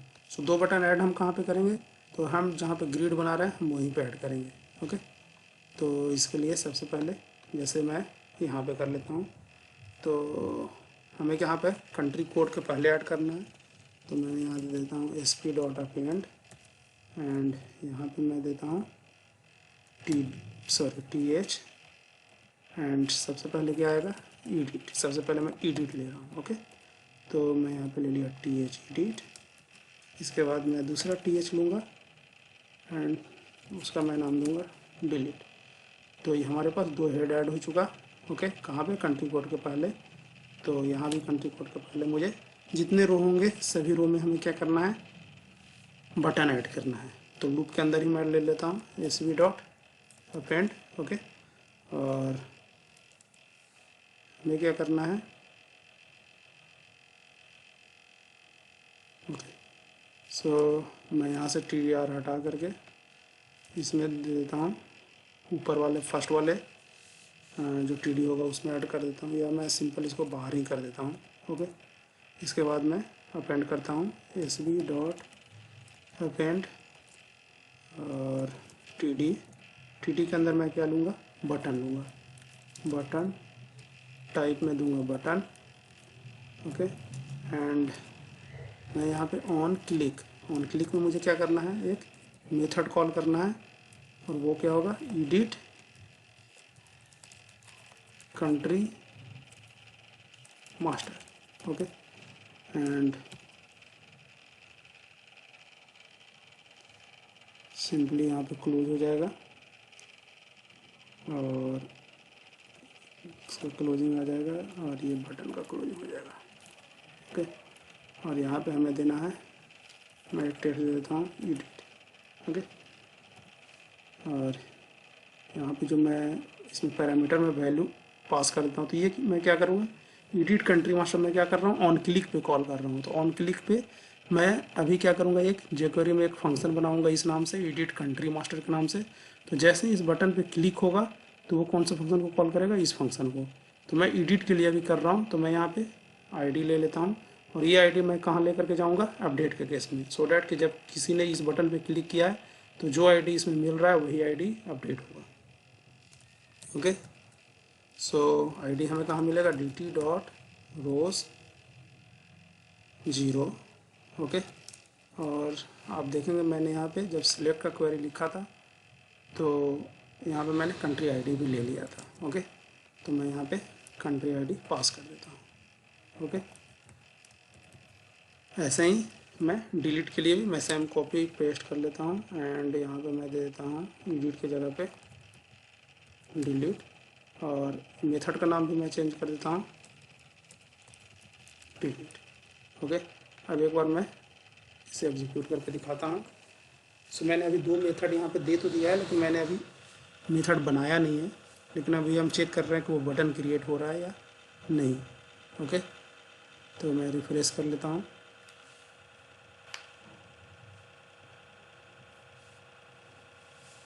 तो ये रिफ्रेश हो रहा है।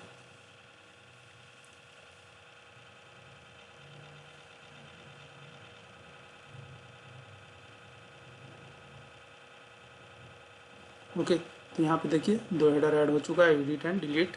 एडिट के लिए बटन ऐड हो चुका है एंड डिलीट के लिए भी बटन ऐड हो चुका है। ओके, सो यहाँ पे जब मैं इसको इंस्पेक्ट करके आपको दिखाऊंगा तो इसके अंदर वो आपका ऑन क्लिक पे बन चुका है एडिट कंट्री मास्टर। इसके अंदर देखिए 1 है। ऐसे ही मैं दूसरे नंबर पे जाऊंगा तो आप यहाँ पे देखेंगे। ओके, तो शायद मैंने कुछ गलती कर दिया, यहाँ पे मैंने 0 दे दिया है। सो हमेशा ये पहला वैल्यू को ही ले रहा है। सो मैं यहाँ पे क्या करूँगा, आई पास करूँगा, सो दैट वो पहले रो के लिए पहला कंट्री आईडी लेगा, दूसरे रो के लिए दूसरा कंट्री आईडी लेगा। ओके, तो मैं यहाँ पे 0 की जगह पे क्या करता हूँ, आई ले लेता हूँ। ओके,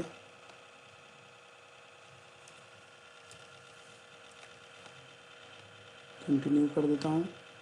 अब यहाँ पे आप देखेंगे यहाँ जो आईडी बाइंड हुई होगी ऑन क्लिक पे, वो पहला है 1 एंड दूसरे में ये 2 है, एंड तीसरे में आप देखेंगे तो 3 होगा। सिमिलरली डिलीट में भी होगा। डिलीट में भी पहले में 1 होगा, दूसरे में 2 होगा, एंड देखिए दूसरे में 2 है, एंड तीसरे में ये 3 है। ओके, तो अब मुझे क्या करना है फर्दर, यहाँ तक तो हो गया। अब हमें क्या करना है कि एडिट पे जब मैं क्लिक करूँ तो यहाँ पे डेटा फिल हो जाए। जिस भी रो पे मैं क्लिक करूँ उस रो का डेटा यहाँ पे फिल हो जाए, और जब मैं सेव पे क्लिक करूँ तो वो रिकॉर्ड अपडेट हो जाए। ऐसे ही मैं डिलीट पे क्लिक करूँ तो वो डेटा, ये रो डिलीट हो जाए डेटाबेस से, और ये ग्रिड रिफ्रेश हो जाए। ओके, तो हमें एडिट पे क्लिक करना है सबसे पहले। तो एडिट पे क्लिक करने के बाद मैंने ऑलरेडी यहाँ पे फंक्शन का नाम दे दिया है एडिट कंट्री मास्टर, लेकिन मैंने ये फंक्शन बनाया नहीं है। तो ये फंक्शन कहाँ मुझे बनाना हो, jQuery में। ओके, सो jQuery में मैं फंक्शन बना लेता हूँ। फंक्शन का नाम वही रखना है जो मैंने वहाँ पे दिया था, और इसके अंदर हमारा पैरामीटर, एक पैरामीटर मैंने लिया है। मैंने क्या लिया था, कंट्री आईडी के लिए लिया था। ओके, तो मैं यहाँ पे ले लेता हूँ कंट्री आईडी। अब नाम कुछ भी ले सकते हैं, लेकिन रिलीवेंट होगा तो ज़्यादा अच्छा है। ओके, सो नेमिंग कन्वेंशन पे हमेशा ध्यान देना है कि सबसे प्राइमरी चीज़ है किसी भी प्रोग्रामिंग लैंग्वेज में नेमिंग कन्वेंशन। ओके, सो मैंने यहाँ पे ले लिया कंट्री आईडी। ओके, अब मैं क्या करूँगा, jQuery से एक मेथड बनाऊँगा एडिट के लिए, जो पीछे से बैकएंड में डेटाबेस में जाएगा, उसकी आईडी के अगेंस्ट जो भी कंट्री कोड और कंट्री नेम होगा वो लेकर के आएगा और टेक्स्ट बॉक्स में स्टोर कर देगा। ओके, तो चलिए मैं सिंपल अभी कुछ नहीं कर रहा हूँ, मैं इसी मेथड को कॉपी कर लेता हूँ यहाँ पे एंड पेस्ट कर लेता हूँ। एंड बैकेंड में मैं जो मेथड बनाऊँगा वो मेथड का नाम मैं सेम ही रख लेता हूँ, यही रख लेता हूँ, एडिट कंट्री मास्टर। और इसके अंदर मैं एक पैरामीटर रखूँगा, that is country ID. Okay, और इसका वैल्यू मुझे कहाँ मिलेगा, इसी वेरिएबल में मिलेगा, तो मैं यहाँ पर देता हूँ कंट्री आईडी। सबसे पहले मैं ये मेथड बना लेता हूँ अपने C# में, अपने MVC के अंदर। ओके, तो इसके लिए हमें क्या करना है, मेथड बनाने के लिए आपको लिखना है पब्लिक जेसन रिजल्ट मैं रिटर्न करूँगा, जेसन रिजल्ट। एंड मेथड का नाम ये हो गया। एंड पैरामीटर मैं ले रहा हूँ कंट्री आईडी। ओके, मैं यहाँ पे यूज करूँगा ट्राई कैच, और सिमिलर वे में मैं यूज करूँगा जो मैंने ऊपर वाले मेथड में यूज किया था, dictionary string string. Okay, dictionary new string, और मैं एक डिफ़ॉल्ट ले लेता हूँ। सबसे पहले मैसेज, कोई भी एरर वगैरह दिखाना होगा तो मैं इसी मैसेज में लेकर के जाऊँगा। सो अगर कैच के अंदर यहाँ पे कोई एरर आता है तो मैं उसी डिक्शनरी में सेट कर दूँगा। डिक्शनरी के अंदर जो हमारा की है वो है मैसेज, इसके अंदर एक्सेप्शन का वैल्यू मैं डाल दूँगा EX dot message. Okay, and मैं रिटर्न कर दूँगा अपना डिक्शनरी को, जेसन डिक्शनरी। ओके, अब मुझे इस बीच में ट्राई के अंदर लिखना है, हमें क्या करना है, डेटाबेस से इस कंट्री आईडी का country code and country name लेकर के आना है एंड उसे अपडेट के लिए ऊपर टेक्स्ट बॉक्स में फिल कर देना है। ओके, तो सबसे पहले मैं प्रोसीजर बना लेता हूँ डेटा लाने के लिए। तो मैं प्रोसीजर बनाता नहीं हूँ, जो प्रोसीजर बना हुआ है ये इसी का मैं यूज़ करता हूँ। सिर्फ मैं इसमें क्या करता हूँ, एक आईडी यूज, एक पैरामीटर ले लेता हूँ कंट्री आईडी इंटीजर, और इसमें डिफ़ॉल्ट वैल्यू 0 दे देता हूँ, क्योंकि मैं ग्रिड में शो करने के लिए भी इसी प्रोसीजर का यूज़ करूँगा एंड एडिट करने के लिए भी इसी प्रोसीजर का यूज़ करूँगा। सो अगर 0 है यानी कि कंट्री आईडी 0 है, मतलब हमने कोई पैरामीटर पास नहीं किया है, तो हमें क्या करना है, ग्रिड दिखाना है उस केस में। अगर 0 नहीं है तो हमें एडिट करना है। तो मैं यहाँ पर लिख लेता हूँ ई ID इक्वल टू 0, तो सारा वैल्यू सेलेक्ट होकर के जाएगा, और नहीं तो स्पेसिफिक जो आईडी है उसकी वैल्यू सेलेक्ट होकर के जाएगी। ओके,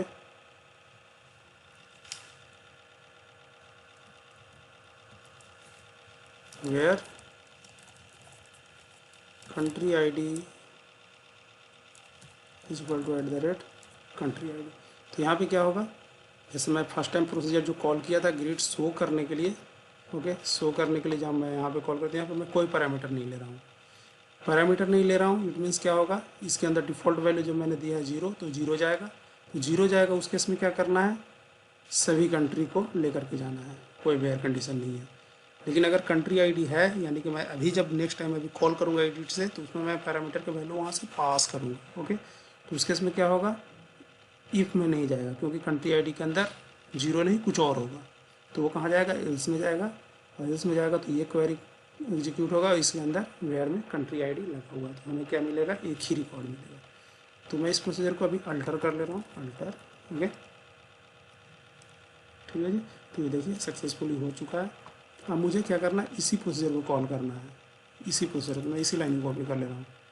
ओके, बस डिफरेंस ये है कि मैं इसके अंदर अभी पैरामीटर भी पास करने वाला हूँ। तो पैरामीटर पास करने के लिए मैंने बताया था, मैं बनाऊँगा स्ट्रिंग अरे पैरामीटर न्यू स्ट्रिंग। ओके, और इसके अंदर एक ही पैरामीटर है, और वो पैरामीटर क्या है, दैट इज कंट्री आईडी। अब यहाँ पे देखेंगे, अभी मैंने ऐड किया था कंट्री आईडी। ओके, सो कंट्री आईडी, और कंट्री आईडी कहाँ से आ रहा है, यहाँ से आ रहा है, इस पैरामीटर में आ रहा है। ओके, तो ये मैंने यहाँ पे पास कर दिया, और मैं इसको जो पैरामीटर यहाँ पे पास कर दे रहा हूँ। ओके, अब क्या होगा, हमें पर्टिकुलर एक कंट्री का डेटा हमारे dt में आ गया। अब मैं चेक कर लेता हूँ कि इसके अंदर आया है या नहीं। सो इसके लिए करेंगे dt dot rows dot count greater than 0। It means data आ चुका है। ओके, तो अब मुझे क्या करना है,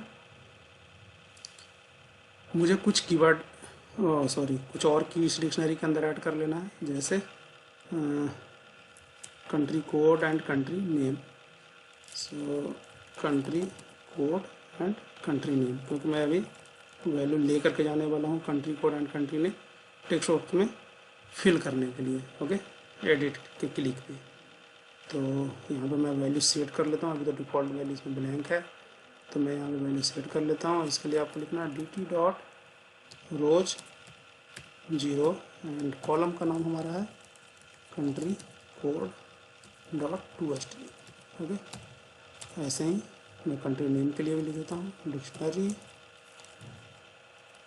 country name dt dot rows 0 and country name dot to html। Okay, तो हमारा क्या हो गया, हमने दो डिक्शनरी के अंदर दो अलग से की ले लिया है। एक में कंट्री कोड, दूसरे में कंट्री नेम हमने स्टोर कर दिया है। ओके, और ये रिटर्न होकर के जा रहा है। तो ये हमें कहाँ मिलेगा, ये डिक्शनरी का वैल्यू हमें मिलेगा यहाँ पे इस डेटा के अंदर। मैं यहाँ पे मैसेज चेंज कर दे रहा हूँ। ओके, सो इस डेटा के अंदर मिलेगा। तो डेटा के अंदर मैंने अभी क्या लिखा है, message not equal to blank, जो कि अगर कोई एक्सेप्शन आता है तो मैसेज के अंदर वैल्यू आएगा, अदरवाइज मैसेज के अंदर ब्लैंक वैल्यू होगा। ओके, सो अगर ब्लैंक नहीं है तो अलर्ट हो जाएगा।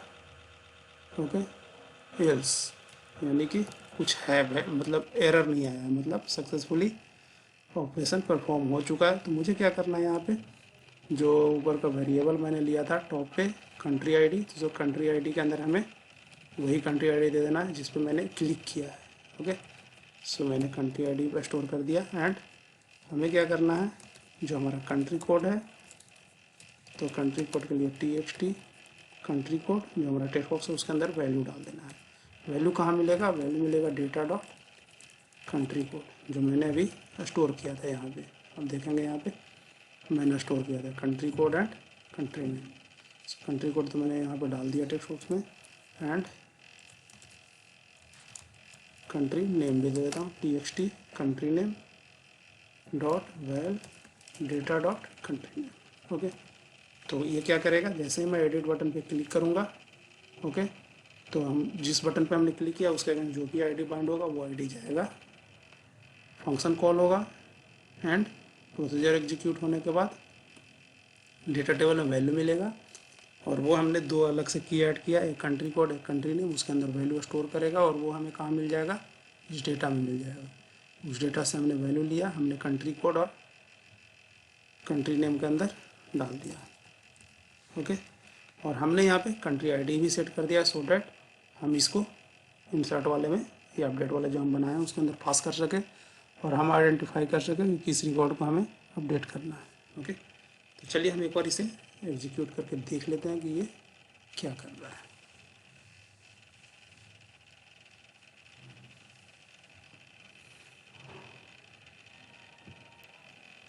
तो ये रन कर रहा है।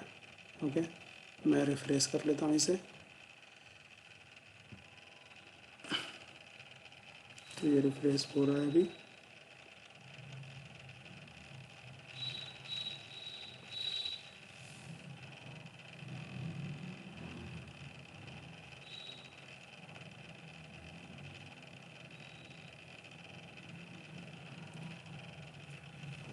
ठीक है, तो यहाँ पे एडिट पे जब मैं क्लिक करूँगा तो देखिए ये फंक्शन कॉल हो रहा है और ऊपर डेटा फिल कर दे रहा है। ठीक है, ऐसे ही मैं दूसरे पे क्लिक करूँगा तो दूसरा, तीसरे पे क्लिक करूँगा तो तीसरे को ये फिल कर रहा है। अभी कर कैसे रहा है, चलिए एक बार मैं ब्रेक पॉइंट लगा लेता हूँ एडिट पे।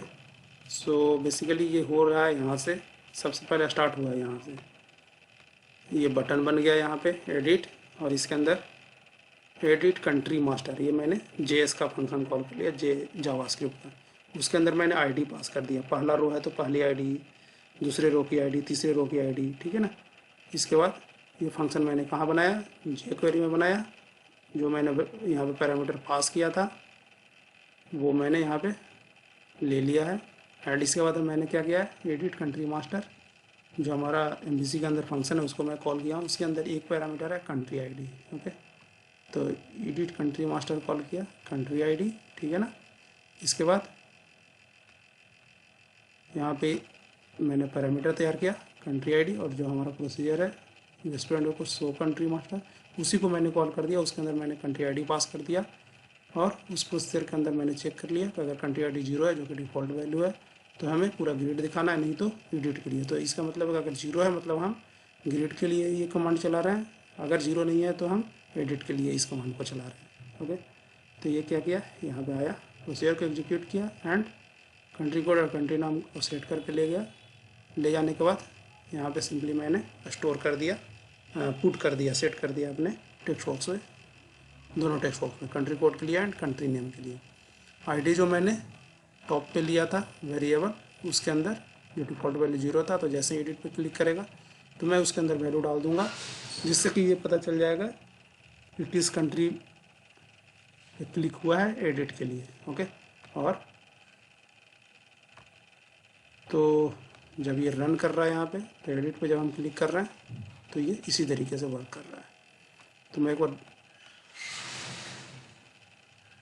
इसके बाद क्या हो रहा है, सिंपल हमारा सेव वाला मेथड कॉल कर रहा है। सेव वाले मेथड के अंदर हमने क्या कर रखा है, हमने पैरामीटर ले रखा है, जो प्रोसीजर है उसके अंदर country ID, country code and country name. और यहाँ पे सिमिलरली हमने कर रखा है कि कंट्री आईडी 0 है मतलब नया कंट्री है, अगर कंट्री आईडी 0 नहीं है मतलब अपडेट हो रहा है, तो हमने अपडेट कमांड चला दिया है। ओके, और हमारा कंट्री आईडी आ कहाँ से रहा है, तो हमने यहाँ पे इंसर्ट के समय कंट्री आईडी में अपना जो ऊपर वेरिएबल हमने लिया था वो हम पास कर रहे हैं, और इसमें हम वैल्यू सेट कहाँ कर रहे हैं, एडिट में, जो कि मैं अभी आपको बता चुका हूँ। ओके, तो ये तो हमारा एडिट हो गया। अब हमें क्या करना है, डिलीट बनाना है। डिलीट के लिए, डिलीट के क्लिक पे मैंने कौन से मेथड को कॉल करने के लिए बोला है, डिलीट कंट्री मास्टर, लेकिन मैंने ये मेथड बनाया नहीं है, तो मैं क्या करता हूँ, इसको बना लेता हूँ।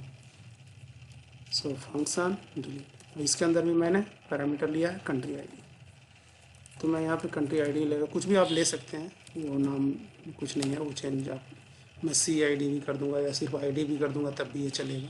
अगर मैं सिर्फ आईडी यहाँ पे कर देता हूँ तब भी ये वर्क करेगा।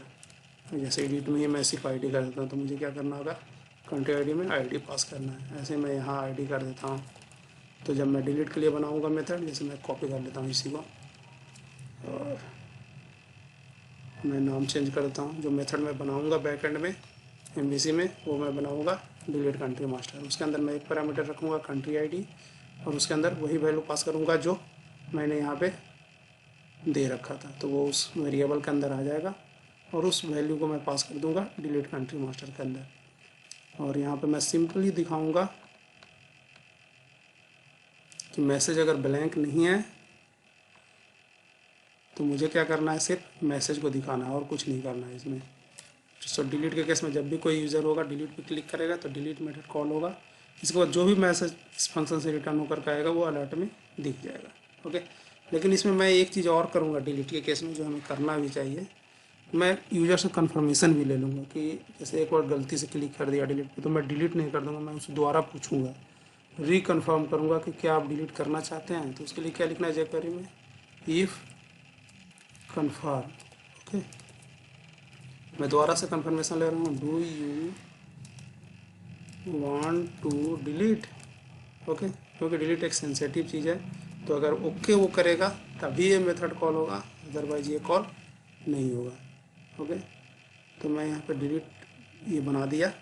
सो जब क्या होगा, जब यूजर डिलीट बटन पर क्लिक करेगा तो ये मेथड कॉल होगा, उसके अंदर आईडी आएगी, इसके बाद यूजर से कन्फर्मेशन लेगा, अगर यूजर कन्फर्म करता है तो ये मेथड कॉल होगा, उसके अंदर एक पैरामीटर कॉल होगा दैट इज़ कंट्री आईडी। इसके बाद जो भी पीछे से मैसेज आएगा वो मैसेज हमें कहाँ मिलेगा, इस मैसेज में मिलेगा dt.message, जो कि मैं अभी फंक्शन बनाऊंगा और वो अलर्ट हो जाएगा। तो ये मैं मेथड बना लेता हूँ डिलीट कंट्री मास्टर, एप्लीकेशन को मैं रोक देता हूँ पहले।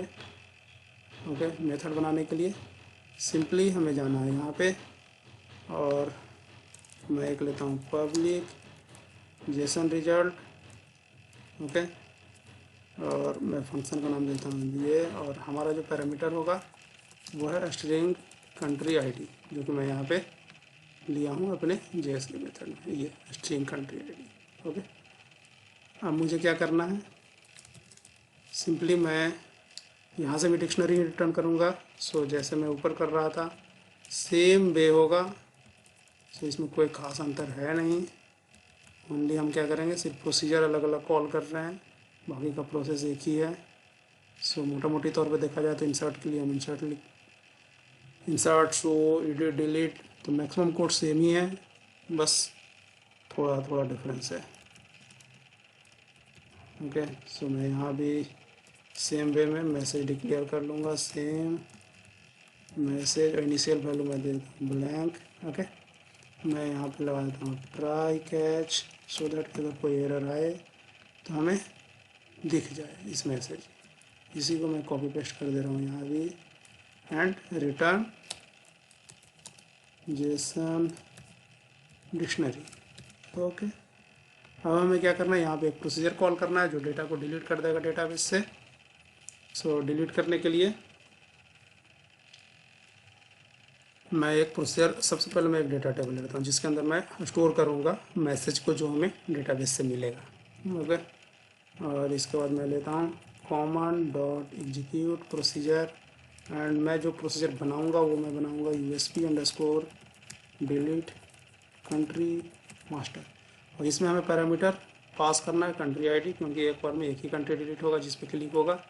सो सिंपली हमें सेम वे में हमें पैरामीटर बना लेना है, parameter equal to new string.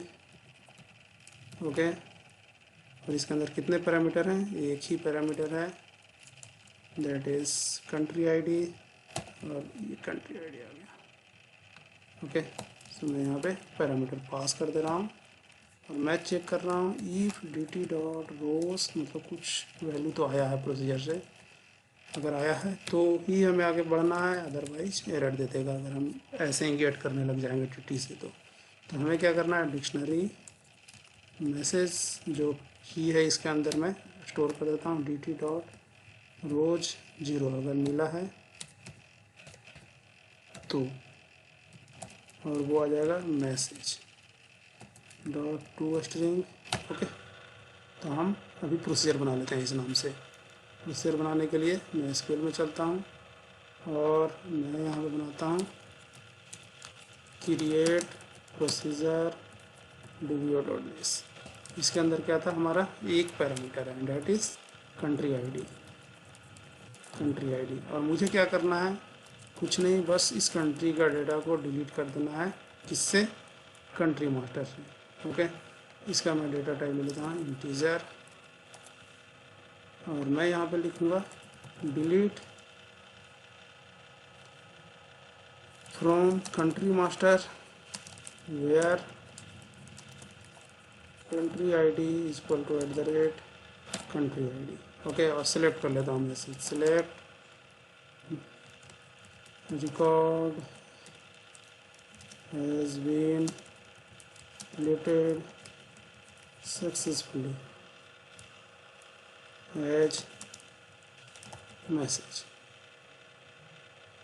Okay, so data delete करेगा और एक रो सेलेक्ट हो जाएगा, मैसेज सोलो सेलेक्ट हो जाएगा, जो हमें दिखाना है उसका कॉलम का नाम क्या होगा, मैसेज MSG, और यहाँ मैंने मैसेज लिख दिया, यहाँ मैसेज हो जाएगा। ओके, सो अब जब बटन डिलीट पे क्लिक होगा तो यहाँ से ये फंक्शन कॉल होगा jQuery का, और वो jQuery का फंक्शन क्या करेगा, इस फंक्शन को कॉल करेगा, उसका country master country ID pass करेगा।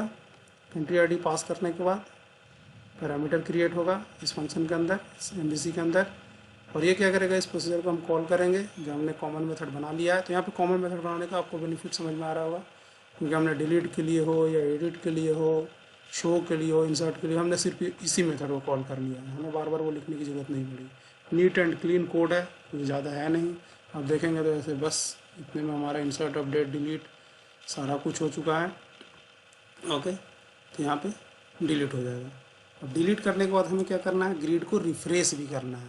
ओके, कहने का मतलब है कि अगर हमने डिलीट कर दिया तो हम दोबारा से अपने शो मेथड को कॉल करेंगे। शो मेथड को कॉल करेंगे तो वो क्या करेगा, हमारा जो नीचे का जो ग्रिड है वो रिफ्रेश हो जाएगा। अगर एक रिकॉर्ड हटा है डेटाबेस से तो वो ग्रिड दोबारा से रिफ्रेश हो जाएगा, एक रिकॉर्ड हट भी जाएगा ग्रिड से भी।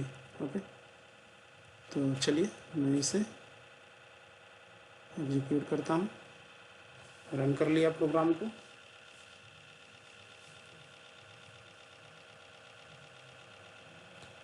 तो ये रन हो रहा है अभी। तो सबसे पहले क्या होगा, पेज जैसे ही लोड होगा, पेज लोड के हमने क्या किया, शो मेथड को कॉल किया है। तो पेज लोड होने के बाद नीचे ग्रिड बन जाएगा जिसमें एडिट एंड डिलीट का बटन आ जाएगा। ओके, अगर आप यहाँ तक देख चुके हैं वीडियो, अगर अच्छा लग रहा है तो आप चैनल सब्सक्राइब नहीं किया तो सब्सक्राइब कर लीजिए, वीडियो को लाइक एंड शेयर कर लीजिएगा सो डैट थोड़ा मोटिवेशन मिले। ओके, तो एडिट तो मैंने चला करके दिखा दिया था। जैसे मैं अगर एडिट करना चाहता हूँ एंड मैं चाहता हूँ यहाँ पे यूके हो जाए, यूएसए नहीं यूके हो जाए, यूनाइटेड किंगडम। ओके, तो ये मैंने क्लिक किया, country has been saved successfully, यानी कि ये नया रिकॉर्ड सेव हो गया। ओके, अभी तो मैंने एडिट किया था तो एडिट होना चाहिए, बट ये क्या हुआ, सेव हो गया। क्यों हुआ ऐसा देख लेते हैं एक बार, शायद कुछ इशू होगा। तो एडिट पे कंट्री, ओके, मैंने यहाँ पे अभी वेरिएबल का नाम चेंज कर दिया था और यहाँ पे मैंने सेट नहीं किया। ये जो हमारा ग्लोबल वेरिएबल है इस पेज पे, उसमें मैंने सेट नहीं किया था, तो वो क्या हो गया, कंट्री आईडी में 0 ही चला गया, और 0 चला गया इसलिए हमारा प्रोसीजर क्या किया, नया रिकॉर्ड सेव कर दिया। ओके, चलिए कोई बात नहीं, हम इसको डिलीट कर लेते हैं। मैंने डिलीट का भी बनाया है तो हम डिलीट का चेक कर लेते हैं। ओके, तो डिलीट पे हम क्लिक करते हैं, पूछ रहा है do you want to delete, मैं किया ओके। ओके, तो आ रहा है record has been deleted successfully.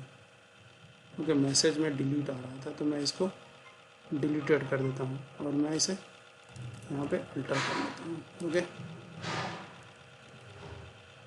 तो देखिए आपने यहाँ पे डिलीट हो चुका है। अब मैं इसे अपडेट कर लेता हूँ। अपडेट करने क्या मुझे करना था, मैं इसे यूके करना था, यूनाइटेड किंगडम से। अभी भी सेव हो रहा है वाई, अच्छा मैंने रिफ्रेश नहीं किया, सॉरी, मैंने अभी जेएस में चेंज किया था। जेएस में चेंज करने के बाद आपको रिफ्रेश करना है, अदरवाइज वो इफेक्ट में नहीं आएगा। ओके, अगेन एडिट पे क्लिक किया, UK United Kingdom. Okay, save again, save Y Y Y, country ID equal to ID. Okay, country ID, ठीक है जी। तो मैं एक बार ब्रेक पॉइंट लगा रहा हूँ, कहीं कुछ इशू हो रहा है जिस वजह से वो डेटा को सेव ना करके, सॉरी अपडेट ना करके सेव कर दे रहा है। मैं इसको दोबारा से डिलीट कर लेता हूँ।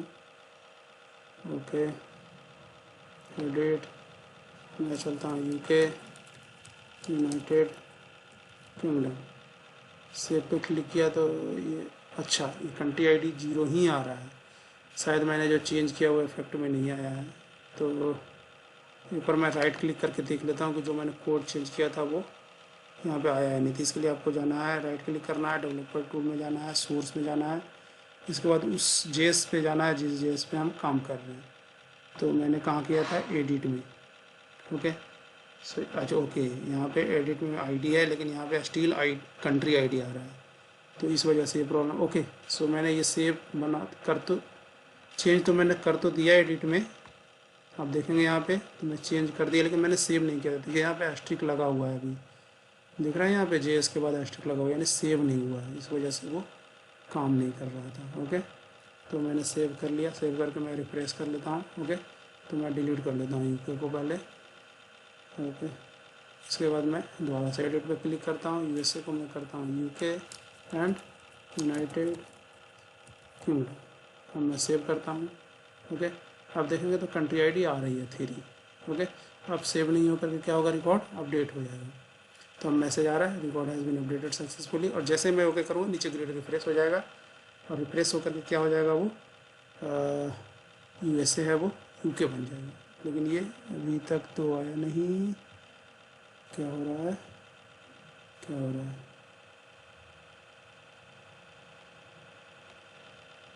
हाँ ओके। सो मैंने कंट्री नेम सिर्फ अपडेट में लिखा था, कंट्री कोड को तो मैंने अपडेट किया ही नहीं था। कोई बात नहीं, मैं यहाँ पे अल्टर कर लेता हूँ प्रोसीजर को, और ओके मैं तो किया था कंट्री कोड भी जी, ये हुआ क्यों नहीं, कंट्री कोड, कंट्री नेम, मैं एक बार सेलेक्ट करता हूँ क्या पीछे से हुआ है,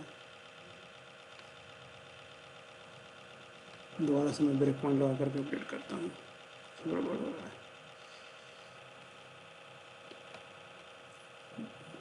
edit and UK, save, country code, country name, country code, country name, and update में लिखा हुआ है country code equal to country code, country name equal to country name. Okay, ठीक है, क्यों नहीं रहा है, होना तो चाहिए। अपडेट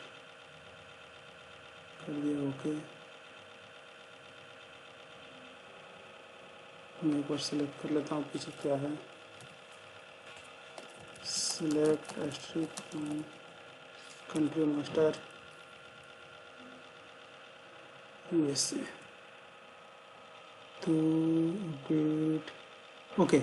आप यहाँ पे देखेंगे मैंने बाय मिस्टेक दोनों साइड में @country code equal to @country code दे दिया, तो ये वैल्यू को अपडेट ही नहीं कर रहा, तो मुझे यहाँ पे कॉलम का नाम देना है, ना कि @ देने का। ओके, तो मैं इस प्रोसीजर को अल्टर कर देता हूँ, इसलिए कंट्री नेम तो अपडेट हो जा रहा था बट कंट्री कोड अपडेट नहीं हो रहा था। ओके, चलिए मैं अब यहाँ से एडिट करता हूँ एंड यहाँ कर देता हूँ यूके। ओके, मैं इस ब्रेक पॉइंट को हटा देता हूँ एंड कंटिन्यू करता हूँ, तो अब आप देखेंगे यहाँ पे ओके, और ये डेटा यहाँ पे रिफ्रेश हो जाएगा अभी।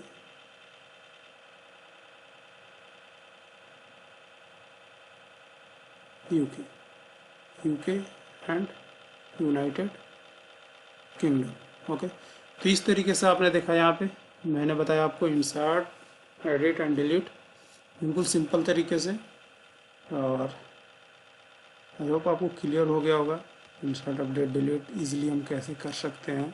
ओके, तो सिंपल है, jQuery के लिए मैंने अलग एक फाइल बना लिया है जिसमें सिंपल लाइन लिखे हुए हैं, और मैंने एक मेथड कंट्रोलर बना लिया जिसके अंदर मैंने insert, show, edit and delete के लिए फंक्शन बना लिया है। प्रोसीजर मैंने बनाया है डिलीट के लिए, शो के लिए एंड इंसर्ट अपडेट के लिए, और मैंने कॉमन के अंदर एक कॉमन फंक्शन बनाया है डेटाबेस से वैल्यू को पुल करने के लिए या इंसर्ट अपडेट करने के लिए, एग्जीक्यूट करने, बेसिकली प्रोसीजर एग्जीक्यूट करने के लिए। तो जब इंसर्ट कर रहा हूँ तब भी मैं उसी प्रोसीजर को कॉल कर रहा हूँ, एडिट के समय भी, डिलीट के समय भी, एंड ग्रिड शो करना है तब भी मैं उसी फंक्शन के थ्रू अपने प्रोसीजर को एग्जीक्यूट कर रहा हूँ। तो काफ़ी सिंपल है, आप एक दो बार अच्छे से प्रैक्टिस करेंगे तो आपको भी क्लियर हो जाएगा।